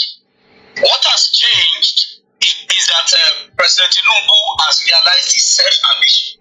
That is what has changed. So when he was saying he does not believe in Nigeria, it is because he had no access to the power that he so much desired. Now that he got it, that is what has changed. But you are not asking me that what should we expect, or what should we expect? What I will tell you is this: this government is simply nothing but deceit, okay? And unseriousness. Deceit and unseriousness. And what do I mean by that? The people are groaning right now on the streets that they are hungry, and as I've said, the people in government are living luxurious lives. Did you see? I read it in the Daily Trust that did the analysis of the pay of senators all over the world. They compare that of United States. The United States senators earn $74,000, and the Nigerian senator earn $2.something million. You see, it doesn't make sense for a country that is bleeding and is even running out of blood right now. And then, like I said, it's also on seriousness, in the sense that if you see recently during the course of the week, senators were discussing that Fulani herdsmen, they were talking about insecurity, and they were saying Fulani herdsmen are killing people, moving from Sanfara and going to Makodi and killing everybody along the way. And what did they say? At the end of the day, cannot even boldly mention Fulani. He was saying some people, that is the kind of people who are running government. That is unseriousness. That is insincerity. And again, they were able to quickly pass a bill to return to the old national anthem, the one that was composed by two British citizens in 1959. How many years ago? They are taking a reverse back to 1959, and they say that is what they are moving on to. And to tell you how serious and how jobless they are in the National Assembly, they were able to pass it through first and second reading, and it's ready now for accent before they start introducing it. Is that a serious country? What is going to be the effect on that on our national economy? That people are dying of hunger, people are dying of insecurity at the moment. And just like Bishop Adebanji said, they are talking about calling us tribes, Mediva. Are we tribes? We are not tribes, we are nations. Which means that national anthem that they are even going to is not relevant to our situation. Well, because they are jobless, they are insincere, they are lazy-minded people, they are just there just to sit down and collect money at the expense of people dying on the streets. And that is why I keep saying, anybody who thinks he's a citizen is only deceiving him or herself. Anybody in Nigeria, they are mere inhabitants. Wow. Thank you so much. That was another caller. Later see Orieto. No, she gonna caller. Again, Tafa Balewa says, and I quote, since 1914, it is all about that 1914. Something seems not to be right with the 1914, the fraudulent amalgamation put together by Lugard on behalf of the British. And a quote says, since 1914, the British government has been trying to make Nigeria into one country. My question is, what do we do? Kí la máa ṣe to upturn this British intention, this àníyàn, these British reasons to keep Nigeria into one country? But the Yoruba people says we don't want Yoruba nation. We want to keep Nigeria because we believe in President Bola Tinubu that says, I'm cold. Our government has stopped Nigerians bleeding and we are now moving into prosperity. But those previous leaders, up to the former President Goodluck Ebele Jonathan, this is what we heard from them. I am not the one quoting. This is exactly what was said. But before that, Akinola George says this about 2017. Has anything changed since 2017 till now? Mr. Fab says millions of Yoruba youth are out of school. Just reasons in Nigeria is a country that has failed in every way. But the 7-letter word in the name, Shio, Tinubu and his northerners counterpart have succeeded in turning Yoruba elders into beggars and the Yoruba youth into almajiris. Olutobi Oluwase says politicians' children taking over the political seat. Good evening and share the program. Ireti Ibisua says, Ekushe takuntaku. If you are new to the platform, Mr. Sunodu says Nigeria has already bleed to death. It is now going through the funeral ceremony to the 6 feet. I love that particular comment there. Once again, it's 11:30 from London, where the transmission is coming from. It's all about the self-determination. This is what Akinola George said some few years back, not too long, about 2017. Impediment to Yoruba development is the impediment to Odua development. Without Nigeria, we won't be where we are. 1962, we were far ahead of South Korea and North Korea. We were far ahead of China even. We had television before France. We had radio before South Africa. Now look at where we are today. I think it's a shame that even any Yoruba man can be talking about restructuring at this point in time. What are we restructuring? This country that is already shot to pieces? I don't think that's what we want. But they are always talking about giving Nigeria a chance. The patience of Yoruba with Nigeria has come to an end. If you don't allow we Biafrans to go, that zoological republic called Nigeria will be a worse place than Somalia. And today it is happening. And if you have not applied for your Somalian visa, please try and do so. Should I say Somali visa? Try and do so as quickly as possible, because the zoo is on the path of destruction, and there is nothing man can do to reverse it. Mark today's date and what I'm telling you. Nigeria will be destroyed beyond human comprehension. Thinking about how we've been having this conversation about the unity of Nigeria. And I reflect back at some of the prominent statements made by some of our founding leaders. And I feel that probably this will help us to have a conversation on the Nigerian unity. I just brought four, not to bore you. First, and I quote, not my statement, Nigeria is not a nation. It's a mere geographical expression. There are no Nigerians in the same sense as there are English, Welsh, or French. The word Nigerian is merely a distinctive appellation to distinguish those who live within the boundaries of Nigeria from those who do not. This is accredited to Chief Obafemi Awolowo, the former Prime Minister of the Western region. The second one, and I quote, it is true that we politicians always delight in talking loosely about the unity of Nigeria. 60 years ago, there was no country called Nigeria. What is now Nigeria consisted of several large and small communities, all of which were different in their outlooks and beliefs.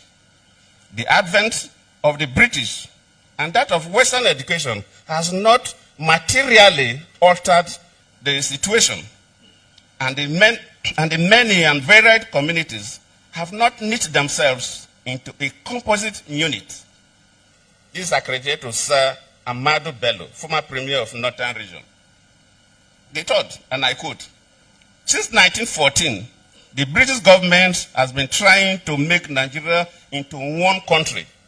But the Nigerian people themselves are historically different in their backgrounds, in their religious beliefs and customs, and do not show themselves any sign of willingness to unite. The Nigerian unity is only a British intention for the country. They wanted to be separate from the country that the British Empire had imposed on us, which was this country of Nigeria, where they kind of took a bunch of independent nations who don't have anything to do with each other, don't even speak each other's language, don't relate. Many of them were even enemies and warring at the time, smushed them all together and drew these arbitrary lines around them and called them countries and named those countries. Right. And then said, now y'all get along and do a country for us and be a union for us. And then go through, contentious, bloody independence processes that never really yield any real independence. You're still part of a commonwealth afterwards. True. And you have the eternal meddling in your affairs and the eternal extraction of your resources and the eternal fomenting of divisiveness and infighting in order to be able to control you. This is what an oppressor does, a colonizer does. These are tactics and strategies of dominance. Right. We were subjected to that as a larger unit of Nigeria. And then when the Igbo people said, we want our own thing, let's go and do that. Well, it so happened to be that the territory that this new country of Biafra was going to be in included very, very rich oil reserves. And the British were not going to let go of that. Wow. And the people that they had put in power, their puppet Nigerian governments weren't going to do that either because they needed it for the Nigerian project. Right. And Britain needed it for its own interests and uses. So Great Britain got directly involved in this civil war and in the war for independence, and decided that they would do everything to make sure that Biafra did not go. Wow.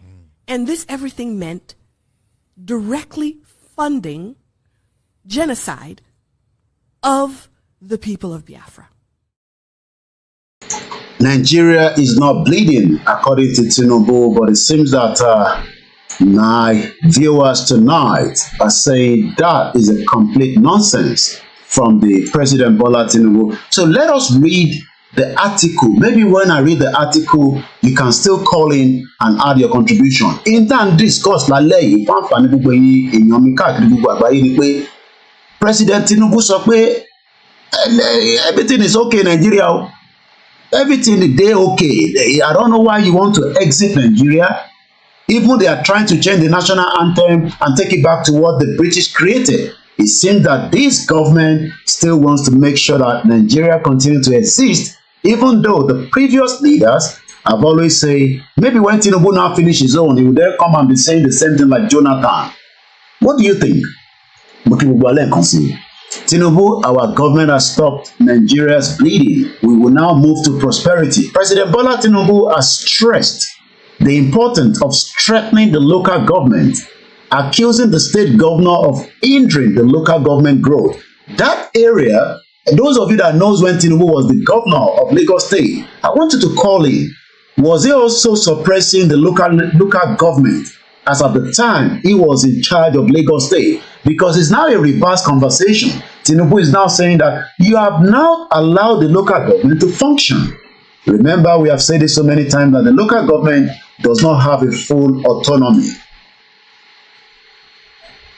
And my question is, has Tinubu changed the tone now that he's the president? He's now accusing Dapo Abiodun, Uzodinma, Oyo State did a local government, and the only people that won was PDP. Kwara State is dissolving their own. It seems that across the 36 states, everybody within the governors take advantage of the local government. Tinubu says, I'm not happy with that. Ẹ̀yin tẹ́ bá mọ̀ nígbà tí Tinubu jẹ́ governor Lagos State, was he doing the same thing that he's talking about now? Ṣé ẹlẹ́nu méjì ni? I've told you, and I'll say it again, President Bola Tinubu is the weak element. Let's go further. President Tinubu on Friday yesterday told Nigerians that the worst days are all over. The Nigerian economy assuring that his administration will continue to take steps to deliver the dividends of democracy. Democracy, according to what we know, government of the people, by the people, for the people. Is Nigeria practicing democracy? Are you really sure that we are practicing democracy? Help me in the comment section, or you can contribute as the time you want to. The president also accused the state governors of being a clog in the wheel of development of the local government as the third tier of the government. speaking when he received the delegation of the Yoruba leaders of thought. I don't know which of the Yoruba leaders, but I can tell you it is not Baba Akintoye, because if Baba Akintoye was there, we would have been told. But we know that we have given Tinubu government or presidency up to the 15th of June to respond back, at least acknowledge. And I was listening to Prof, and I think I will bring that in just about a few minutes, because Prof was at the event being broadcast about a few hours ago, and he was asked questions, and those questions I will be telling you about it after this reading of this article coming from the Arise TV. According to him, the past 12 months, okay, let me go back. Speaking when he received a delegation of the Yoruba leaders of thought at the State House, the president, according to the statement issued by that Oyinbo Pepe and Juri Ngilali, that 419 guy, that thinks that he can use his English to deceive those in Nigeria, but not people like us, emphasized that the governance must be transformative and must address the critical needs of the citizens. According to him, the past 12 months have been fulfilling for his administration. Are you sure that this government have fulfilled your dreams? Are you still living in face me, I face you? I was even told that it is called slap me, I slap you. Have you got a good security system? Can you travel from your state to another state? Is terrorists now all over Nigeria? Are you going to your farm? Has Dangote dropped the price of the cement in Nigeria and make it cheaper in other African countries? Is the border in Benin now open, or the one in Niger allowed terrorists to flood into the country? Which one is Tinubu talking about that there is now fulfillment? Are you sure that there is fulfillment in the government of this Egbekegbe 419 crazy system called APC? His word, it has been challenging, it has been fulfilling as well. We took over. No, you never took over. It's a continuity, because as I said earlier, Buhari said, and I quote, my cows, you keep it from thanks. My cows are far better than many Nigerians. I will even not have many cows. I will drop the numbers. My grandmother, Comfort Adele, said he started it when he was the governor, and they are now following his footsteps. So I've got confirmation that President Tinubu is speaking with his mouth from the anus, because when he was the governor, he was manipulating the local government. Now that he's the president, he's blaming all the governors, including Governor of Lagos State, Babajide Sanwo-Olu, the point to kill. His word, it has been challenging, it has been fulfilling as well. We took over and we have stopped the bleeding. But it seems that my father, Son Odu, says Nigeria has already bled to death. It is now going through the funeral ceremony to the 6th feet. The zoo is collapsing. Many Nigerians are still living in denial. They are thinking that something will change. But let's leave that for now on that part. And then let's try to read another article from the Sahara Reporter. You might not like Showore, but it says, and I quote, it is a temporary sacrifice. Tinubu is telling you, amid the biting economic hardship. Speaking at the 60th anniversary celebration parade area display and the flying out parade for the 30 Air Vice Marshal and the 9 Air Commodores who are members of the 3738. Remember, the Nigerian Air Force killed Oluwole Arotile. That is something that we will never forget as Yoruba people. Oluwole, a flying officer, was killed under Buhari, the Fulani government, because Oluwole was doing exactly what she was trained to do, but she did not realize that you do not kill Fulani when you are up there. You just look at them and allow them to go and commit the crime across the middle belt, the southeast, the southwest. And Oluwole eventually got killed in the same system that could have protected her. She was only 24 years old. She was born on the 13th of December 1995. Just the same way Babangida bombed Delegiwa. The youth that have been trained are still the same, being massacred and killed. I can take you back to the NSAS. Even some say nobody died. Some even wanted to blame Nnamdi Kanu for what happened in Lagos State. That Lagos State was to be burnt down according to them. Well, I can tell you that almost 4 weeks now, a market close to Abule Egba was burnt down by the Fulani terrorists. We have the video evidence. The Yoruba people spoke. Over 500 million naira worth of goods was burnt down. The police officer has taken bribes. The market is still existing, but it has been infiltrated by the Fulani jihadis. The same thing that Malafia told you. I am not scaring you about terrorism in Nigeria. I have told you, and this is it. Let's go and look at it. UK threat level as of today is classified under substantial. And what does that mean? The threat to the United Kingdom where I live, under England, Wales, Scotland, and Northern Ireland, from terrorism, according to the government of the UK, the threat level indicates the likelihood of a terrorist attack in the United Kingdom. They are not praying to any god. They are making sure they have enough security personnel to try to stop it. But it is likely to happen. The threat level in UK is 5. We are currently at number 3, which is an attack is likely. So when I sit here, the terrorists will kill more Nigerians because Tinubu is a weak element. But Tinubu says, and I quote, I am not a weak element. I am doing what is meant to be done, even though the same fraudulent Nigerian Air Force took out a Yoruba brilliant girl called Oluwole Arotile. She's from Koiki State, the same state from the former criminal Yaya Bello that took out $720,000. And an American school did not say, we don't want the money, give us the money. But when they were caught, they said, we'll take it back and give it to EFCC. In Yoruba, we say, Olegbe, Olegba. This is a criminal country that kills the future and the dreams of many Nigerians. Akalamago TV, I say, Ekabo, Sorietowa. My uncle says again, Son Odu, those hoping for a better Nigeria will wait till eternity. APC, Egbekegbe, PDP, Papa deceived the kid. They are all criminals. From Atiku, Atiku has been contesting to be the president ever since far back as 1992. He's ready to sell us back to the Arabs. Tinubu is selling us already to the criminal Shagori. Shagori is going to be the one in charge of the coastal rail, coastal line road rather, from Lagos to Calabar. Tinubu's son, Seyi Tinubu, is one of the board directors.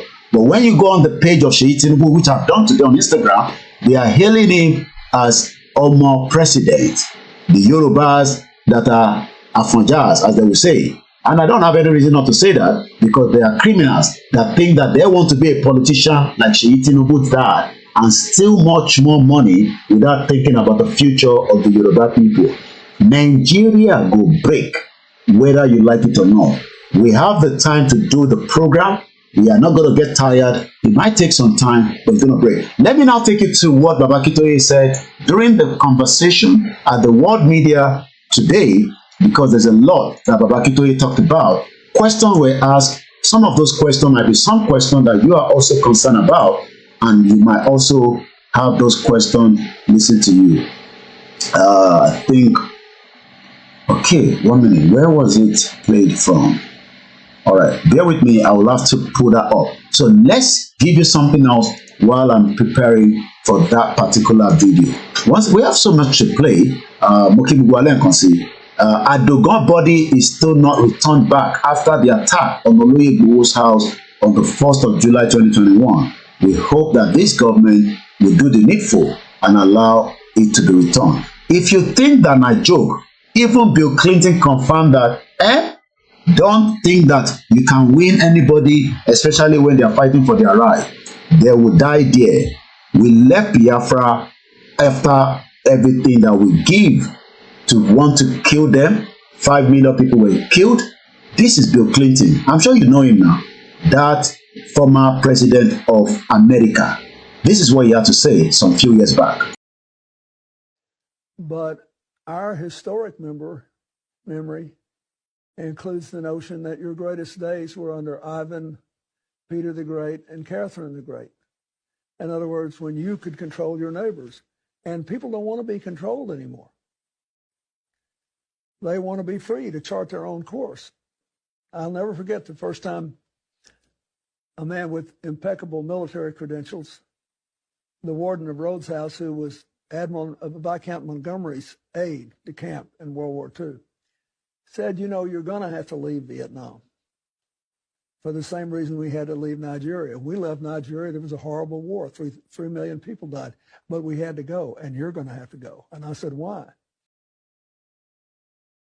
So some of you that think that this Tinubu's government will win by bullets, Bill Clinton, the most powerful country in the world, at least as of today, with many other countries, you cannot put America on the side. They have nuclear weapons, they have money, they have everything. But Egmont Koti Bill Clinton somewhere, we have to leave the war of the Biafra, because you cannot defeat people that are determined to die there. They go die there. I found the video that I'm going to play to you in a minute of Professor Akintoye. But bear with me. Let us first listen a little bit more to Bill Clinton. Bill Clinton sọ pé the war, ogun, nobody prays for war, and that is why we are having every means of a peaceful dissolution from our own end. And I've listened to Simon Ekpa. It was, and I'll try and see if I can bring that video of Simon Ekpa as well. He had an interview today, and I followed that interview, and he says that we are doing everything to avoid bloodshed, but that does not mean they're going to leave their bullets and their guns. That is called self-defense. But they will do everything as much as possible. Simon Ekpa, about some few hours ago, the Biafra headed by Simon Ekpa drags Nigerian government headed by President Tinubu to the African court. And like I said, as at the time questions were asked, when he was giving his presentation, which I listened to, he talked about, finding a lasting solution to the Biafra exiting Nigeria without any, war. But again, that will be subject. I'm going to line that up while I am going to prepare for Tinubu, Professor Akintoye's one. The question tonight, I don't want us to lose the topic. Ìbéèrè ni pé, who is taking us out of prosperity? Ta ló máa fún wa ní prosperity? Is it Tinubu or Baba Akintoye? Ìyẹn gangan ni kókó ọ̀rọ̀ kalẹ̀ yìí. Mo kí ẹ àròlé Odùduwà, Yusuf Olúwafẹ́mi. Shout out to as many of you that are joining us. Yes, we're speaking in English. We are carrying as many people along. We have the Biafra listening. They are also part of the why they want to go. So, and likewise, like I said, this is an international platform. It is Yoruba, but also we have enough English to cover our audience from the global world. Let's go back and listen again. It's not a long one. I'm going to start it again. Mo fẹ́ kẹ́ farabalẹ̀ kẹ́ gbọ́ until Bill Clinton sọ. We had to leave the Biafra war. Why? I don't know. Let's listen to it again.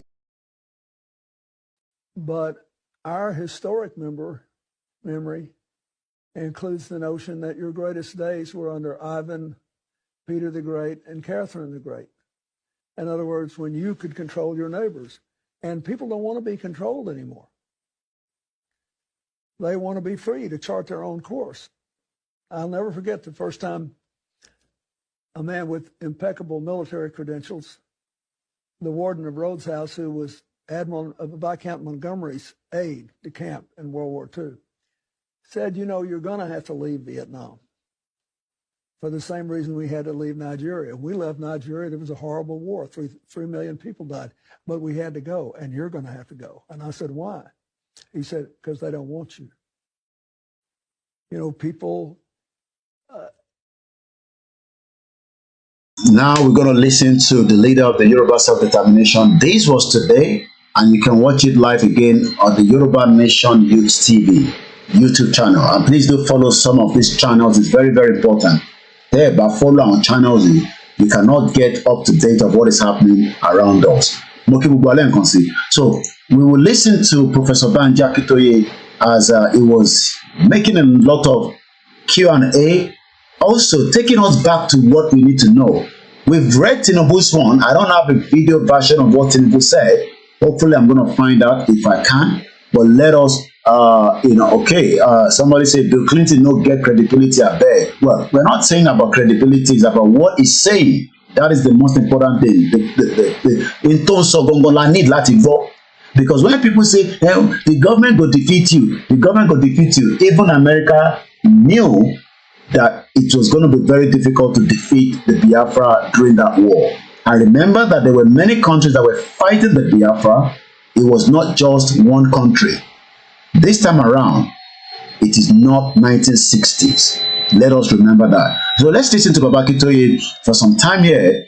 There were a lot of questions. I will not be able to play the whole videos, about 1 hour, 15 minutes, but let's take as much from it. Then after this, I will give you a snip view of what the Biafra government in exile under the leadership of Mazi Simon Ekpa, the Prime Minister, as they have now taken Nigeria to the African Union against the humane and the reasons for keeping Nnamdi Kanu as is not meant to be.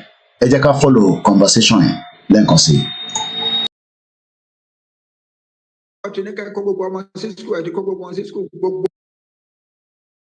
For our audience that are not Yoruba speaking, I will try to do a little bit of summary of what Prof is saying after he has delivered the little I want to catch from this. Let's listen.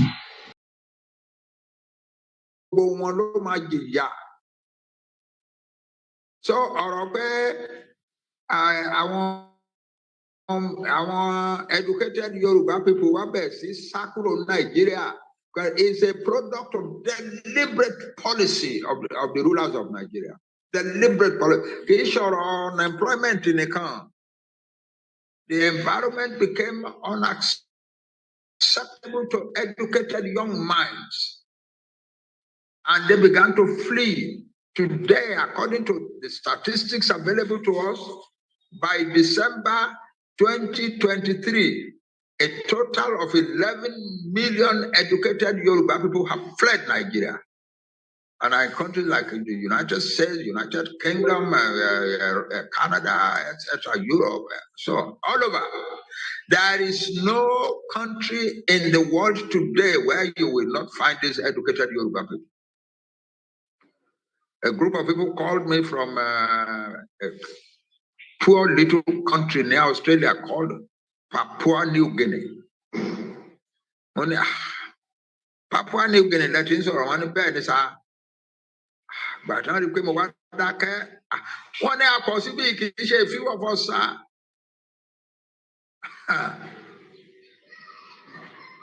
because any country in the world. There is a country called Nepal on the side of Mount Himalayas. There are Yoruba boys and girls there. There is a country in Asia, wedged in between Russia and China, called Inner Mongolia, the most remote country on earth. There are Yoruba people there. There is a tiny little island in the Pacific called Tonga, a small nation, a small country, island country called Tonga.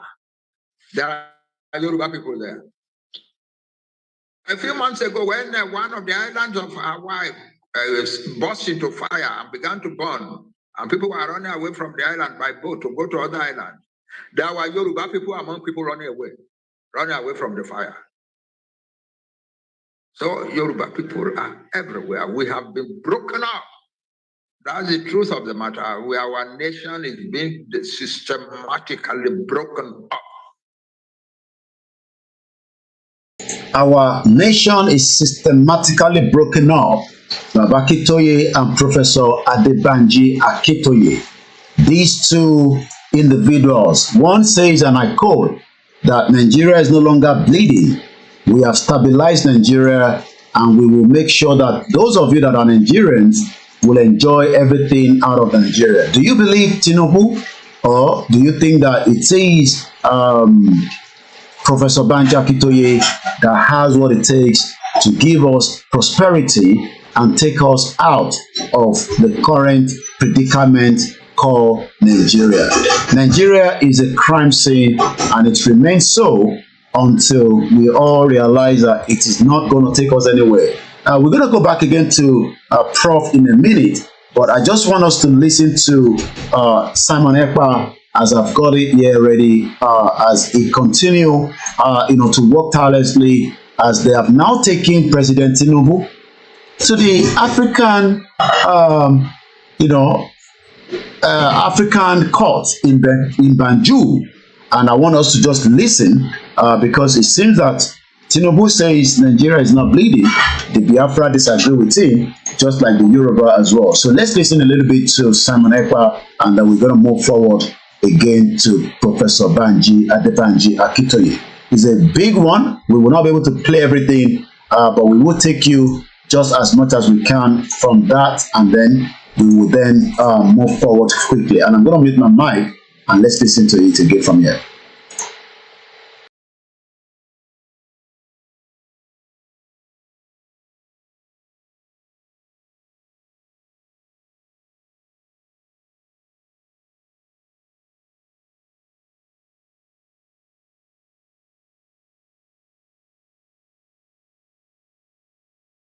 Bear with me, it's a bit of a bit slow there. Let's take down some of the these. Okay, now I got to leave that.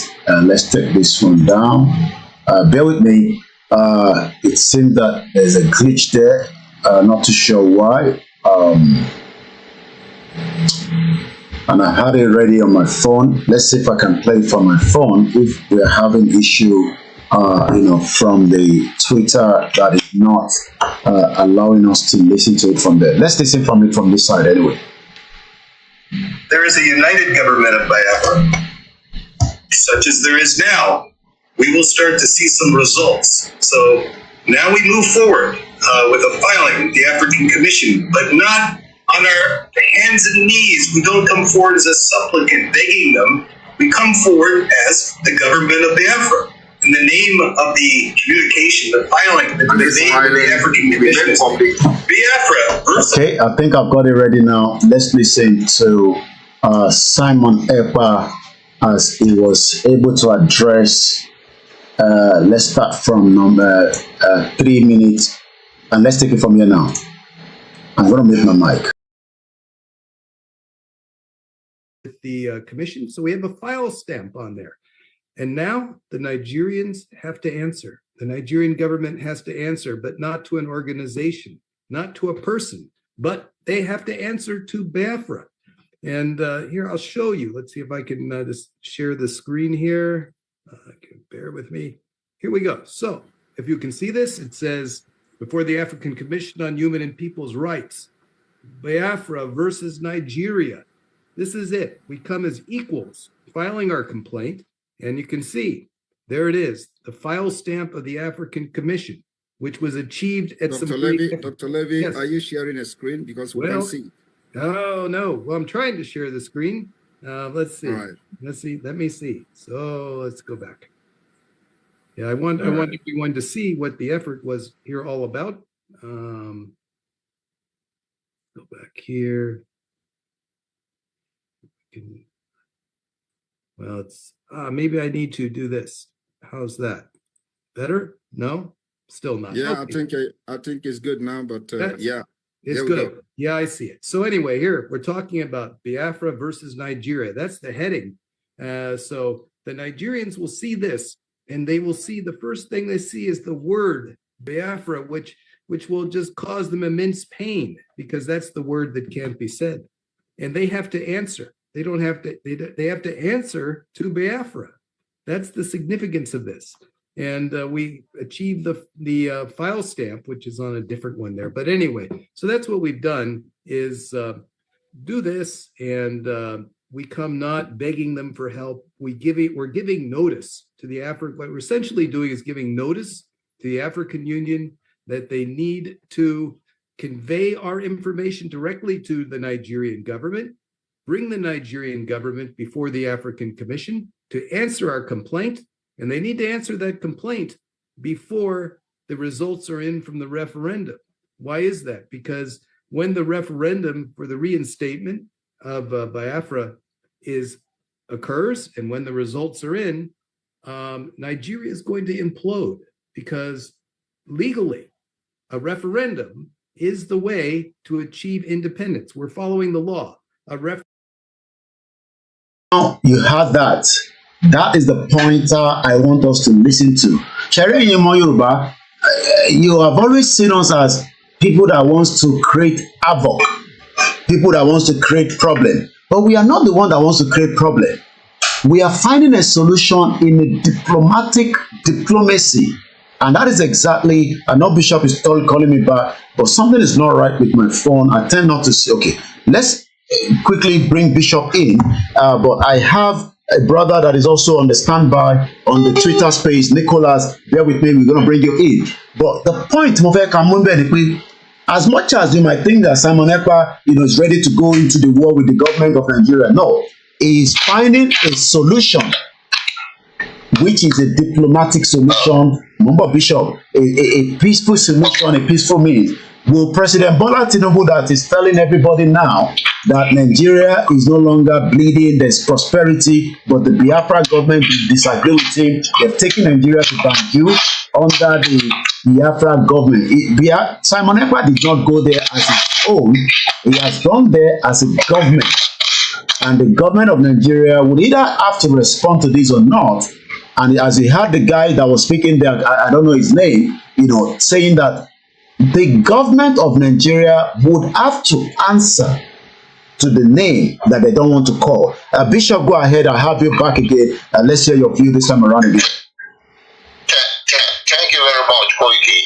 Now, concerning the autonomy of the local government. Yes. Now, when he was governor of Lagos State, actually, I don't want to speak for him. He is the one who split the local governments into LCDAs and expand them, and make the local government to be more closer to the people. Like Alimosho, as big as is, Alimosho was splitted into 16 local governments. They call them LCDA, Lagos Community Development Area or something. Now, and then they breed on tax. All of them breed on tax. And at that time, he himself as a governor was surviving based on tax. Because the president seized his allocation at that time. Now, coming to presidency, you are now copy-pasting what you did in a state.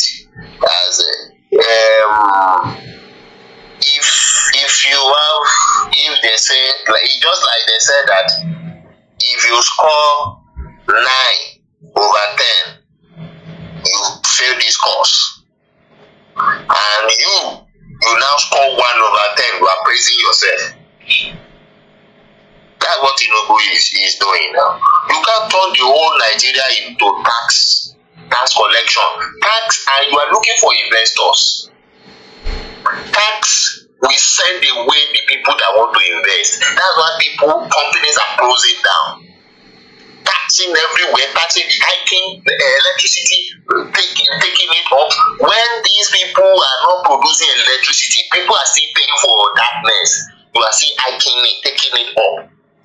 Dividing the land into bad A, bad B, bad C, that is discrimination. It is in their constitution that any part of Nigeria shall not be discriminated about, that you cannot stay anybody in and cannot live here, cannot live. Now, for you to be grouping them into electricity, that is discrimination. It's against the constitution. And you are saying these people in this area will be able to have supply of light more than so people in this area, and people in there can pay more. In the age where everybody is using prepaid metering, you are still contented and settling down for estimated billing, just because you steal from that thing, just because you can be able to oppress the citizen and make them to pay for darkness, the service you did not render. And this is what they are praising themselves on, to be able to get results by making life miserable for the people, getting from where you did not sow. Now, if he is talking about autonomy for local government, is still going to boil down to messing up and making life more difficult for the people. It's like moving the tax or the slave master closer to the people. Because the constitution he is working on did not give that authority to the local government to operate his resources by himself and better the life of the people. That's why Nigerian citizens are not being paying citizen benefits. If you go to South Africa or common South Africa there, the citizen, if they give that to a child, and that child is the mother or the father is a South African citizen, from the day they give birth to him and his name enter the system, the South African government start paying that child. The mother receive the money into that child's account. So until the child is 18 years old. And those who are older from the age of, I think, 50 or 50 years old, they start collecting money again as old till they die. It's different from their pension. So people do not have privilege to work in government organization where they can collect pension. So people work for themselves, entrepreneur. So they have no pension from anywhere. At the time they reach that age, that government payment, just like the way they got it from a baby, still take them through life. Nigerian government is not responsible for its citizens. It's not, they are not structured in a way to be responsible for the citizens. They take the resources of the people and use it only for the few up. And so the constitution did not give power to all those cadre of structure of government to function. It is just ceremonial. If they like, let it give more power to local government. The local government will be collecting tax the more. And it will be, the tax will be used to feed all the staff only. Nothing good for the citizen. All the resources of the land go straight to Abuja.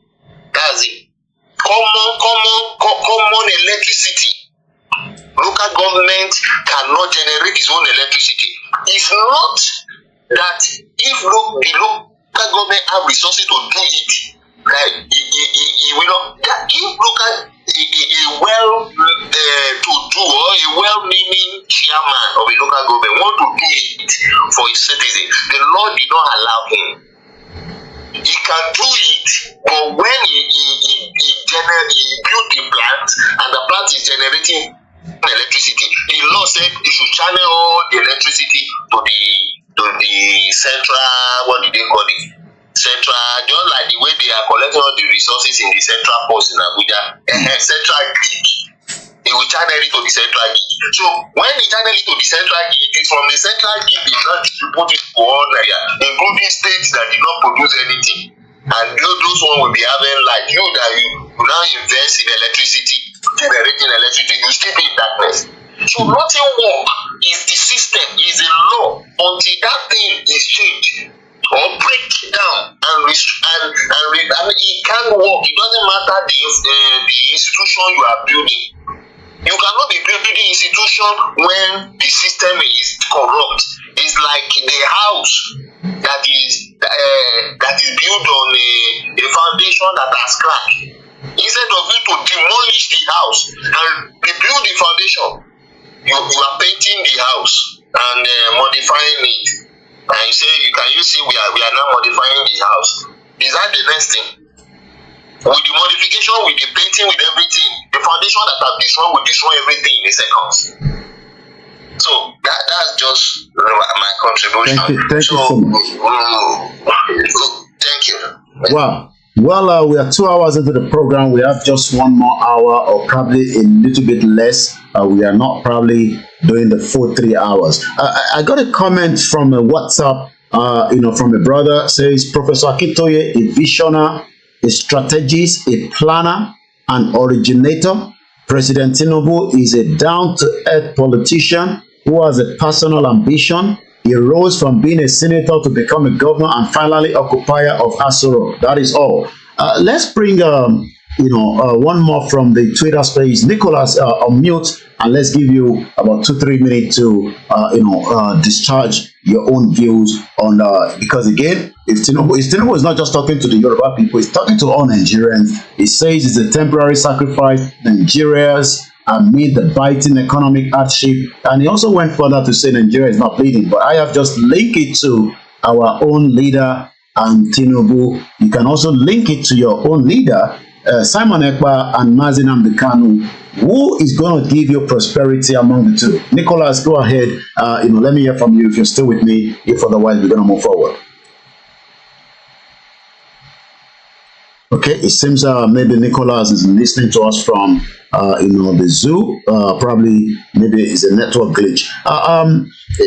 My brother, if you just want to come back in again, let me bring you in. University Nick, let me hear your view. I've just played the government in exile Biafra, Simon Ekpa. Why have you taken the government of Nigeria to Banjul, the African court, and what are you expecting? I know you're probably not the spokesperson for the Biafra government, but again, as a Biafra, you probably have listened to your prime minister. I did listen to a little bit of it when it was live, but I did finish watching it because it was going the same time with when Akintoye was also having a conversation with us. But I did listen to it at least at some point. Go ahead, let's hear your view. What is it that you want to get from this court? And it's going between the government of Biafra and Nigeria. It's not like Simon Ekpa and Nigeria. Exactly. Let me first of all introduce myself properly. My name is Osai, right? And I'm a cabinet member and a minister of the Biafra Republic government in exile. Wow, so it's good to have one of the cabinet ministers. Wow, I never know that. Wow, that means now that I've recognized you, we would always also recognize you each time you're here. I say shout out to everyone. We have numbers of people that are listening tonight, and also my beautiful, beautiful sister, the Arewa Akintoye, and there's many of the Biafrans that are locked in tonight. We are just about 30 more minutes. I can tell you, I won't hold you all longer. Go ahead straight away, my brother. Okay. So, like I said, I'm a member of the Biafran Republic Government in Exile Cabinet. I was a former member of the Dispute and Conflict Resolution Department, and now I belong to the Biafran Independent Drafting Committee. So, what we are really doing is to actually separate ourselves from Nigeria in order to save the life of our people. As we are talking to you, thank God the guy that spoke earlier narrated the issue with electricity of Nigeria. If communities actually had autonomy, which means they will have, freedom to, provide for their people, provide electricity, good hospital according to how they can. But you cannot do that if you are not in charge of the resources in your local government. So autonomous community and autonomous whatever it means to Nigerian government does not exist. So for us, like this year, our people are unable to access their farmlands. People are very scared to go to farm. People in the villages, people have to walk and pack, because when you walk alone, it is very much easier to kidnap you. But now they kidnap people in mass. In my village, Ababo, where I came out from in Delta State, 3 women were kidnapped and they were raped by 20 Fulani terrorist people. What? And they had their husband cook for them. After they cooked for them, they ate. And they had to sleep with rape these women in front of their husbands while having guns, pointing guns at their head. And they entered these 3 women one at a time. And imagine the pain of watching somebody, Yeah, we had a woman like that in 2018, that she was the sacrificed lamb to be raped multiple times. And this was 2018. This was even before Yoruba Nation started. And each time I play that video, my people cry every time, because she actually came out, to tell us about it herself. Go ahead. So the pain of these men, and up until now, these people are not ready. They have refused to come forward to the media. It's like increasing the trauma. Our people are suffering. Our people are dying. There's hunger coming. What the Nigerian people are seeing today, if this thing continues like this, our people, they are trying to starve our people. Like Nigeria is trying to starve our people. It has continued the sequence. They are using their foot soldiers, which is the Fulanis, to to create a path for this hunger. Now that our people didn't fund this year, there's going to the price of garri has increased. Now one basin is about 45,000 from 32,000 that people are complaining. One small petrol is about 12,000. I mean, one small cup is 3,000.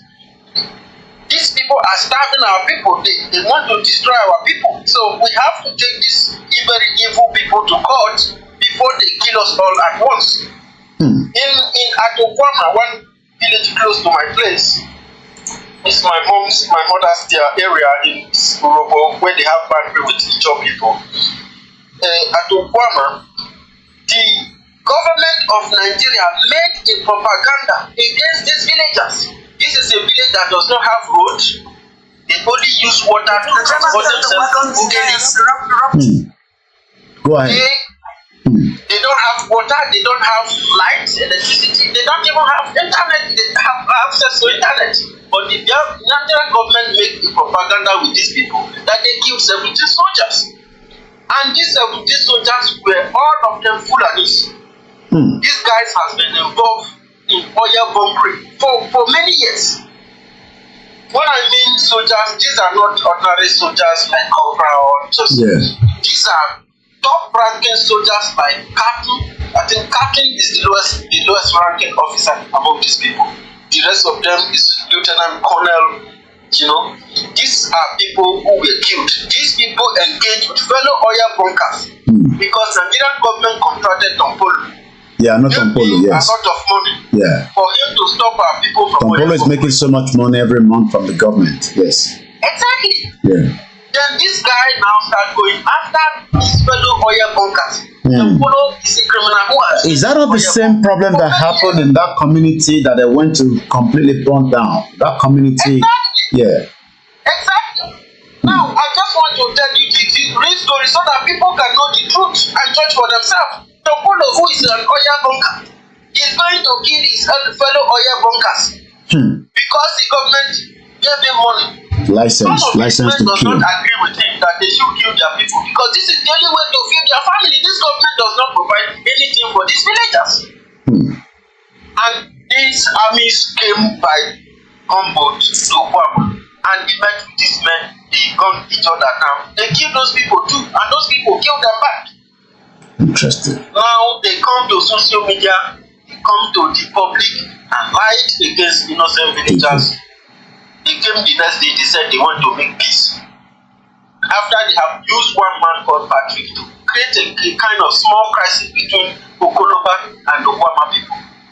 They used it to come in order to destroy Okwama. After they have destroyed Okwama, killed even old people, old women and men who could not move, pregnant women who just give birth who could not run, they killed them, killed their newborn babies, killed these old people, grabbed everybody. The Okwama people ran. Some of them ran to take refuge. Some of them, the ones that ran inside bush, Nigerian government were going after them, killing them like that. They went to Ewu. They tell Ewu people to release Okwama people. The Ewu people tell Nigerian government that we are giving these people refuge here. We cannot release them. It is against the law of the land. They destroyed Ewu and destroyed their houses. So if I come in there. But the president is saying that Nigeria is no longer bleeding. But it seems that what I'm listening right now is like there's a blood. My people are bleeding. That's why I have to tell you this story. My people are bleeding. They have done to IDP camp. They are asking Okwama people to go to for IDP. The Okwama people tell them even as they reject being an IDP in their own land, being displaced in their own land when there is no war, that they cannot go to another man's village to. Meanwhile, 2 trucks from Dangote have been stopped at Akko, between Akko and Ababu, where these trucks are carrying hundreds of Fulani people, terrorists, with dogs and weapons. Heading to Okwama, they are caused them, brought all of them down. Question them, they said they are going to Okwama. What are you going there to do? So Nigerian government is conquering Islam. I don't understand what Nigeria is really, because Nigerians are supporting the conquest of their own self, conquering the land and filling the land with deviants from the Sahel, filling the land with foreigners and weaponizing them. Wow. Wow. When people are seriously bleeding, it is better we go to the African courts to tell our story. Okay. So that by the time we start killing Nigeria back and their supporters, nobody will call us terrorists. Okay, so that is the reason why you've taken before the African Commission on Human People's Rights, the Biafra Republic Government in Exile, Biafra versus the federal government, and I'll be following that, and we hope that we will have some good conclusion coming from there. Thank you so much. And let us. If I still have the callers there, I will allow you to come back in for the rise. I'm going to quickly. Snake view. This was 2018. Yeah, this what you're gonna listen to. If you don't have the earth, you might want to leave the broadcast for now and probably join us maybe in another 10 minutes, because what you're gonna listen to is a real story. It is not a fiction. It is not a storyteller. The woman herself. And I said until she communicates with me not to use this video, we will continue to make use of it. This happened in 2018. Without wasting your time, let's listen to it. The driver felt the wagon's tires rupture and decided to park the car with the hope of changing the tires. It was like a film. In a GC, motley crowd of armed men in military uniform came out of the bush. They fired at the boot of the car. Ahead of us, 5 of them came out of the bush. Another 2 came from the rear. My daughter screamed, "Mommy, Daddy, what's going on?" There was no time to say a word. They marched us through into the bush, firing into the sky. They hit me on my chest, hit my daughter on her head. Blood oozed. At this time, it was better to kill me. I shouted at one of the armed men. His response was hell.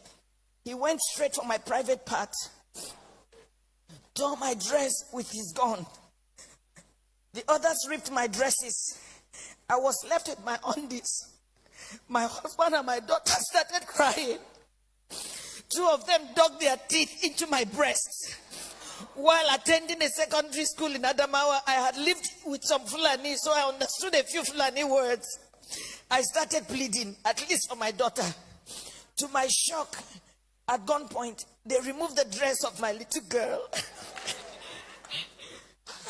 One of them carried her on his head as a baby, on his head as my baby struggled, shouting, "Daddy, Mommy, what's going on? Help me!"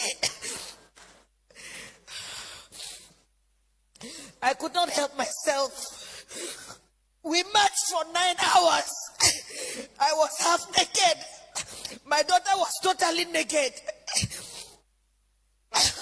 Her tears was like a stream of blood on her cheeks. Our phones had been seized. We ended up in an ungoverned region in the thick of the forest. We met a well-organized group. There were some kidnapped victims. I saw 2 women, 2 ladies and 3 men. There were some people with their legs chained to trees. They were as if half dead. We were separated. I was separated from my husband. My daughter was taken away. I only heard her screaming intermittently. I did not know what they were doing to her. These men, now about 2 dozen, had a full kitchen. They had a huge camp and a traditional medical team. How can they say they don't know where these people are? How can they say that? But the camps appeared isolated from each other. We heard noises afar, indicating it might be nuclear settlements of camps. Right in my presence, I saw them pack the remains of a woman. They took her and buried her a few meters away from us. She had tribal marks. I cannot describe the agony of 6 days in captivity in this little piece. I cannot talk about how they asked my husband to choose between myself being raped or his daughter being raped. My husband broke down in uncontrollable tears. One of them hit him saying, Yoruba bastard, you they cry, idiot. They now gave him an option that he should be raped by one homosexual among them. My husband, a devout Muslim. My husband is a devout Muslim. He told them that homosexual and rape of any kind was against Islam. They hit him with a butt of AK-47. What do you know about Islam? You can imagine, you are being asked to choose between being raped by a homosexual, your daughter just 9 years old, or your wife being raped.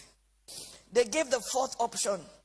If you fail to choose one, we would rape your daughter, rape you, the man, and rape me, the wife.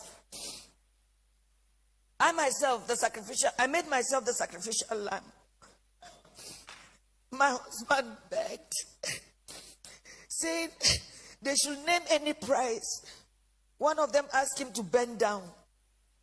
3 beastly criminals sat on his back, jumping until he was too weak to stand.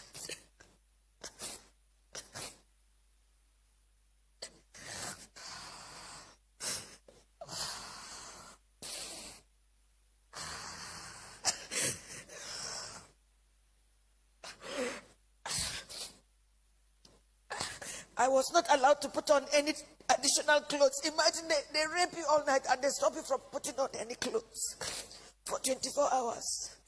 The rain fell once.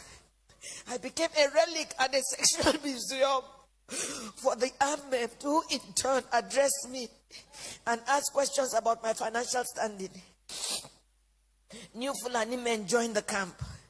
They organized military training for the new Fulani men that came, teaching them how to shoot and walk through circles of glowing fire. They were not released until after 6 days. We were not released until after 6 days. We had to walk the same zigzag journey back to the main road, our eyes blindfolded. During the negotiation to pay, they said the money was not for them alone, that they had to settle those who sent them. For me, I see a thriving organized crime supported by powerful political interests. Now, I do not think we were released to freedom after paying a whopping 8 million naira. I do not think we can ever be free. We can never be free from the anguish, the psychological trauma, the nightmares we suffered, the occasional fits of my daughter, her waking up at night behaving strangely, her asking the same question over and over, Mommy, why? And I do not have an answer. In my life, I have never passed through a torture chamber like this. I do not think any society should let this happen. I do not know the fate of those we met and about 7 other people brought during the 6 days we were in captivity. What I saw was a nation that has collapsed, but pretends she lives. A people on life support. Crime is not restricted to Fulani people alone. We have Yoruba criminals, but I don't think Yoruba criminals are this beastly. These elements are savages. I can't imagine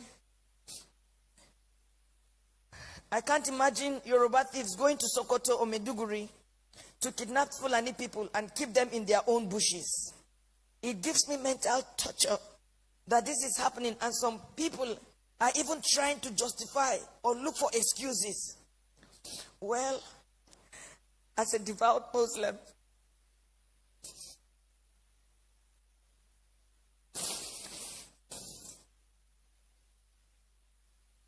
myself and my family have taken solace in Allah.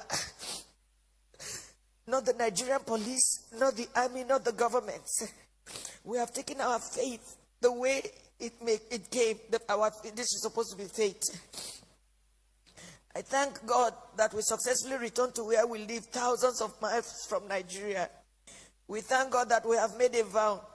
Never shall me, any of my children or husband in our lifetime visit Nigeria again. Our remains, anytime we die, will also not be buried in Nigeria. It was a suggestion my daughter made, which we all adopted.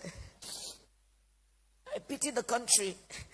I pity her people who continuously walk like the living dead.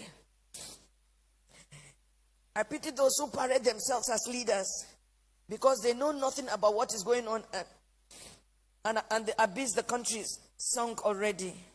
I pity Yoruba people. Oh, I pity you. I pity my people. For me, the issue is not about President Buhari. Democracy can produce anything, even the worst in the society. What I worry about is the conspiracy of silence by the people themselves. I want you to take note of that word. The conspiracy of silence by the Yoruba people. And it is still happening. As yes. Can I come in a little? Yes. You see, there is a word that says that we can forgive the children who are afraid of the dark, of the dark time, but we cannot forgive the silence of these Nigerians who watch their people go through this trauma and not do anything about it. I have seen many people calling us terrorists, calling us all manner of names. And with this story of this woman now, do you judge anybody carrying arms to defend himself? No, definitely not. This is what I want to just tell Nigerians, because this is sad. More than sad. This was in 2018. This was even before we started our campaign. But you heard the woman saying that the conspiracy of silence. You go on the X today, you go on the Instagram, the Yoruba people are too busy on TikTok showing their bum, asking for double tap. When invaders have infiltrated our land, I posted a video of a farmer in Osun State where Fulani went in, destroyed the farm. They eventually captured just one cow. Rather than the police to go after the invaders, I can tell you that 4 of the staff of this man are still being held in the custody of the police, including the farm manager. The question is, can we really live like this? Let me finish the last 48 seconds of this video, and then I'm going to bring in the last person to speak, which is on the Twitter space, and I'm going to wind down because not for any reason, it is almost the 4th or the 3rd program in the last 24 hours. It's a back-to-back. It is an awareness, and the topic is, who is a true leader between Tinubu and Baba Akintoye? One says, I am going to stop, or I have stopped Nigeria's bleeding, and I am moving into prosperity. But I'm wondering why this has popped up prosperity, because since last week, I have been talking about prosperity, the message from Professor Akintoye. Let's listen to the final part of this, our mother, and we continue to pray for her. She survived it. Mr. Gbenga Wolabi did not. With Rachel Okpadele, Mr. Wolabi was killed by the Fulani terrorists I think it's going to be the 2nd year this year, June. He came from Maryland. He had a farm and a hotel business. Rachel Okpadele, the female young student that was on strike because of Buhari as at the time, was also killed. With another man that was taking the money in. One escaped. 3 people lost their life after about 5 million was taken. Only God knows what they'd done to Rachel before she was killed. The family of Gbenga Owolabi took the body back to Maryland, where he was finally buried. May so rest in peace. Let's listen to the final part of this video. The ignorance, the treachery, and the illusion that one day things will get better through another election. Since I was born in Nigeria, each year had led from bad to worse and on and on. I do not have a solution to what is going on, but I think very soon hell will let loose upon the earth as long as there is no law and order. You heard that again. Hell will let loose as long as there is no law and order. Like our mother Mudukwe Olotu says, then that means we are comparing life with death. If we are comparing Professor Adebanji Akintoye with President Tinubu, because I think it will 20 years apart before they can meet each other. Wow. Lagos for sure, my brother. Welcome to the program. I greet all our people. Let me allow the last 26 seconds, and after that, veteran, you will unmute and you will speak for just about 2 minutes or thereabout, because, like I said, I am winding down the program tonight because we have more program tomorrow, and we have a lot of other things that we need to do. Thank you once again to everyone for joining us. Yoruba nation will come to stand. The Scottish people will be free from the bondage of the British. The Welsh people will be free. The Biafra will be free. The Ambazonia will be free. The New Caledonia will be free from the French government that wants to keep the Kanak people in bondage. And anarchy and the rule of brutes in the order of the day. Once again, there can never be anything more comforting than my husband, who saw what I went through, but was able to encourage me, and even encourage me to write this little piece after months of agony and sociological imbalance. Good night, Nigerians. I love that last part. Good night, Nigeria. After the NSAS, it is already more than good night. Many lives that have died in Nigeria should have still exist if only we have a system that had people in mind. The cry of people, innocent lives, have reached wherever you believe in, whether the God of Islam, the God of the Biafra, the God of the Yorubas. Those cries, I can tell you, I am not a prophet, I am a journalist, but those cries have reached them, and the cry is now activating. Tinubu will not be able to hold the center. Things will fall apart. When it will fall apart, please don't blame anybody. Blame those that decided to keep it together. Yugoslavia was one to allow the people to go. He refused until hell got loose. And what happened? We saw the end of Yugoslavia. Nigeria, the end is coming. I know you don't want to hear that. You are listening to me as a Nigerian. You are very adamant. Your ears are blocked. You are a diaspora. You are in Nigeria. You think that we are joking. There is no joke in it. It is just the fact that the system that created Nigeria itself knows that it will collapse. And that is why they want to even now change the national anthem. Out of all the problems in Nigeria today, they are more concerned about the national anthem. Veteran, go ahead. In 2 minutes, let's get your views on the topic tonight.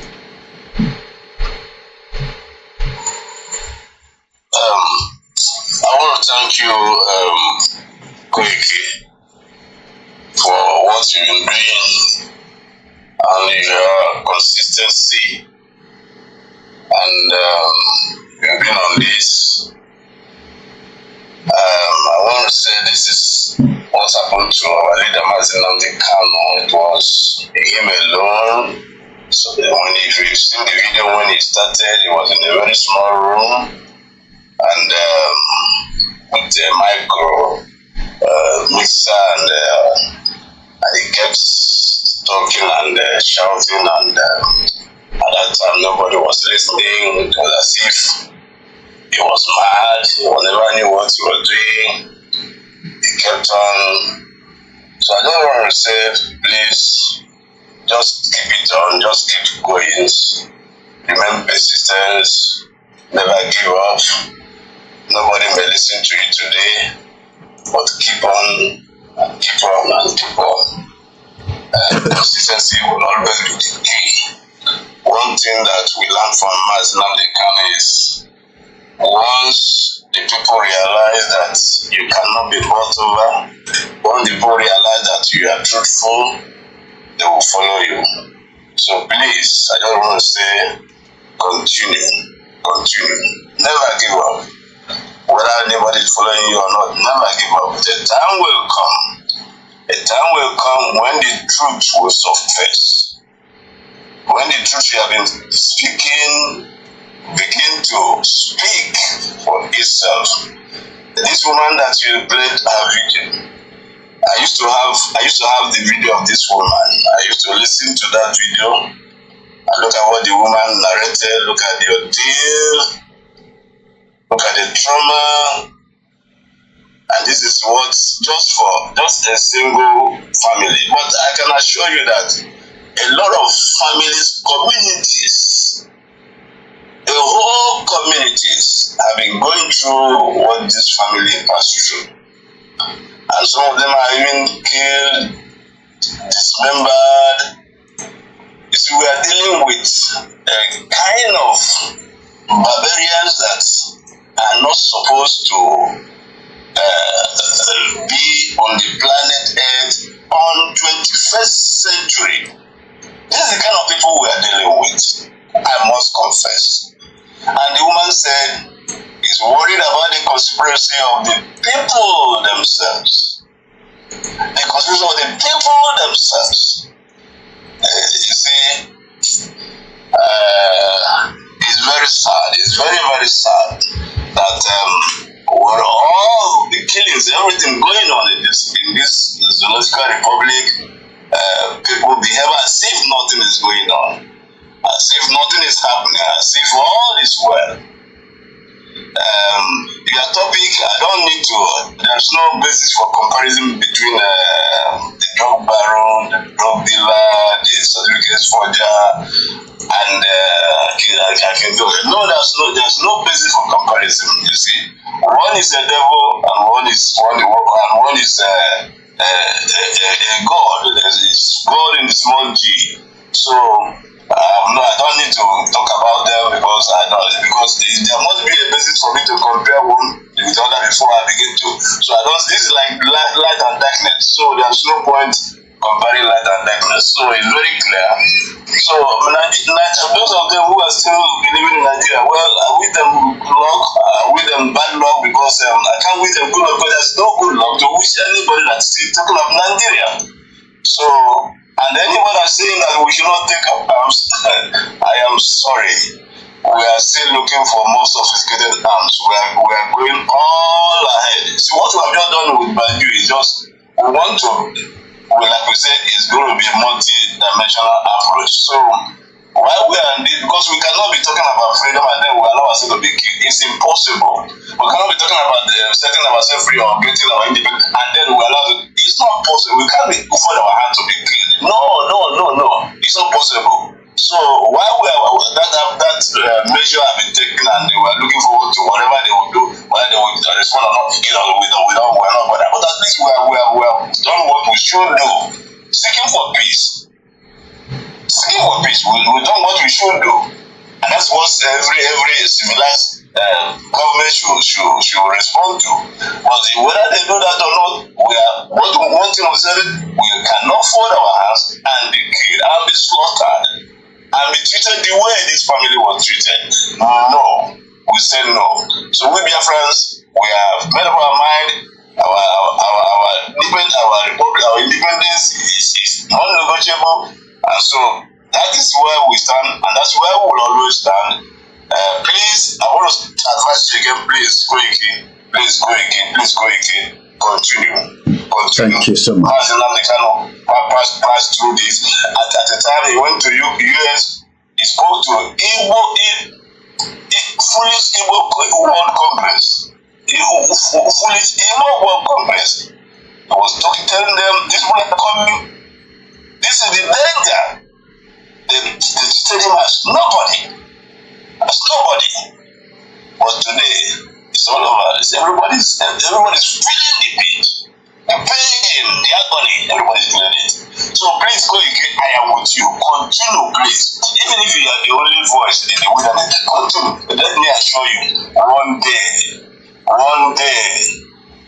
you will see them coming around to support you. One day this truth you are still speaking will be dawned on them.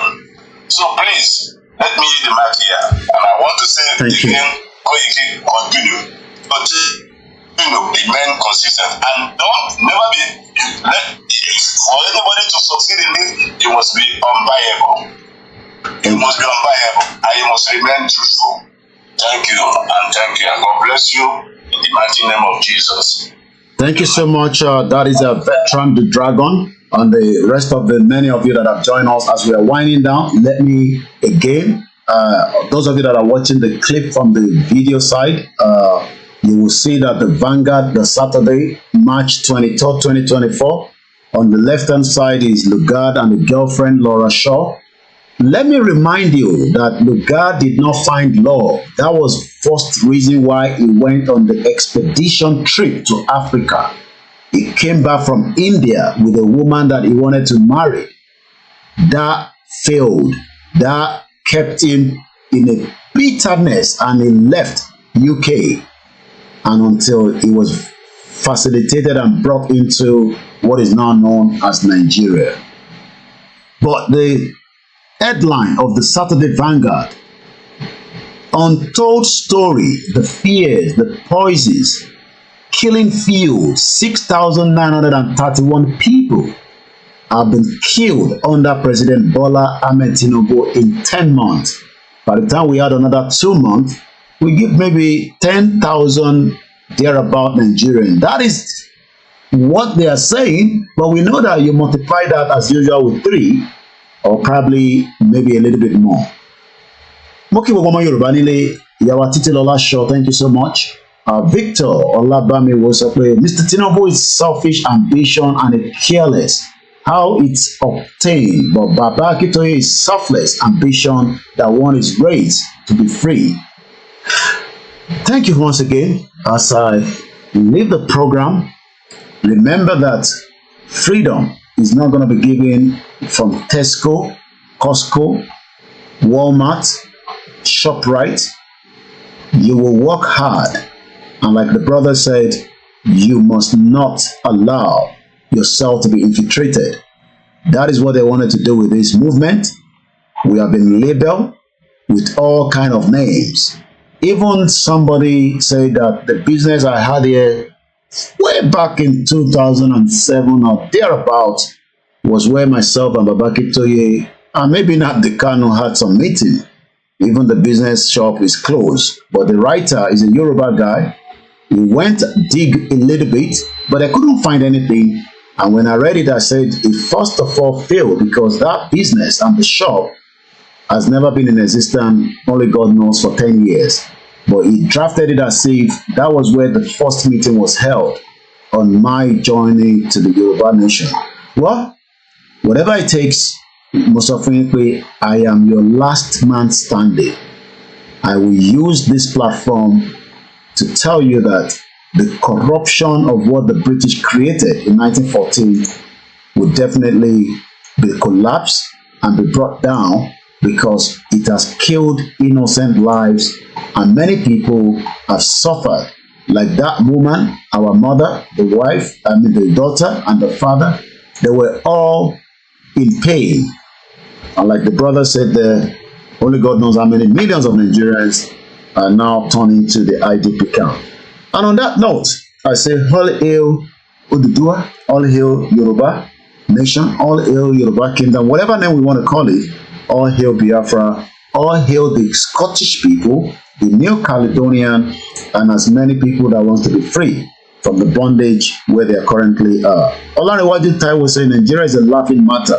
Well, it is a painful one, and we must realize that nobody wants you to be free. Katrina Land, now in Sudan, promise you heaven and earth with your PVC. She left you now with Tinubu, and we know what has been the end of that. Bloodshed, killings, insecurity. I don't know what our governors are doing, but I'll be back again, God willing, inshallah, tomorrow for the Sunday broadcast. And like I said, next week, the topic from Goodwill News, Path to Prosperity, not the one from Tinubu, but from Professor Adebanji Akintoye that we have been treating. Number 2, we've done the first one, which is we are a nation with a proud root and a proud history.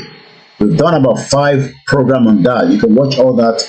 The next one will be in independent Nigeria, we have suffered serious decline and agony. And on that note, I say, Odaro, Good night. My Biafra brother, how do you say Odaro? Good night in the Igbo language. If you're still there, quickly. If somebody want to say good night, how will you use that word? Let me hear from you so that we can just say Odaro. Kachibo. Kachifo. Oda. Kachifo. So make it come out. So, not alone, but that is why we are not one. Different languages, different ideology, different reasons why we have to be together or not together. We can do businesses and we can all live separately. Yoruba Nation, now thank you so much. And every single one of you, if I didn't mention your name, don't feel neglected. You are all members of the Truthful platform. And as I say, we will not stop until our quest is given to us by fire, by force. Odaro. Bye for now.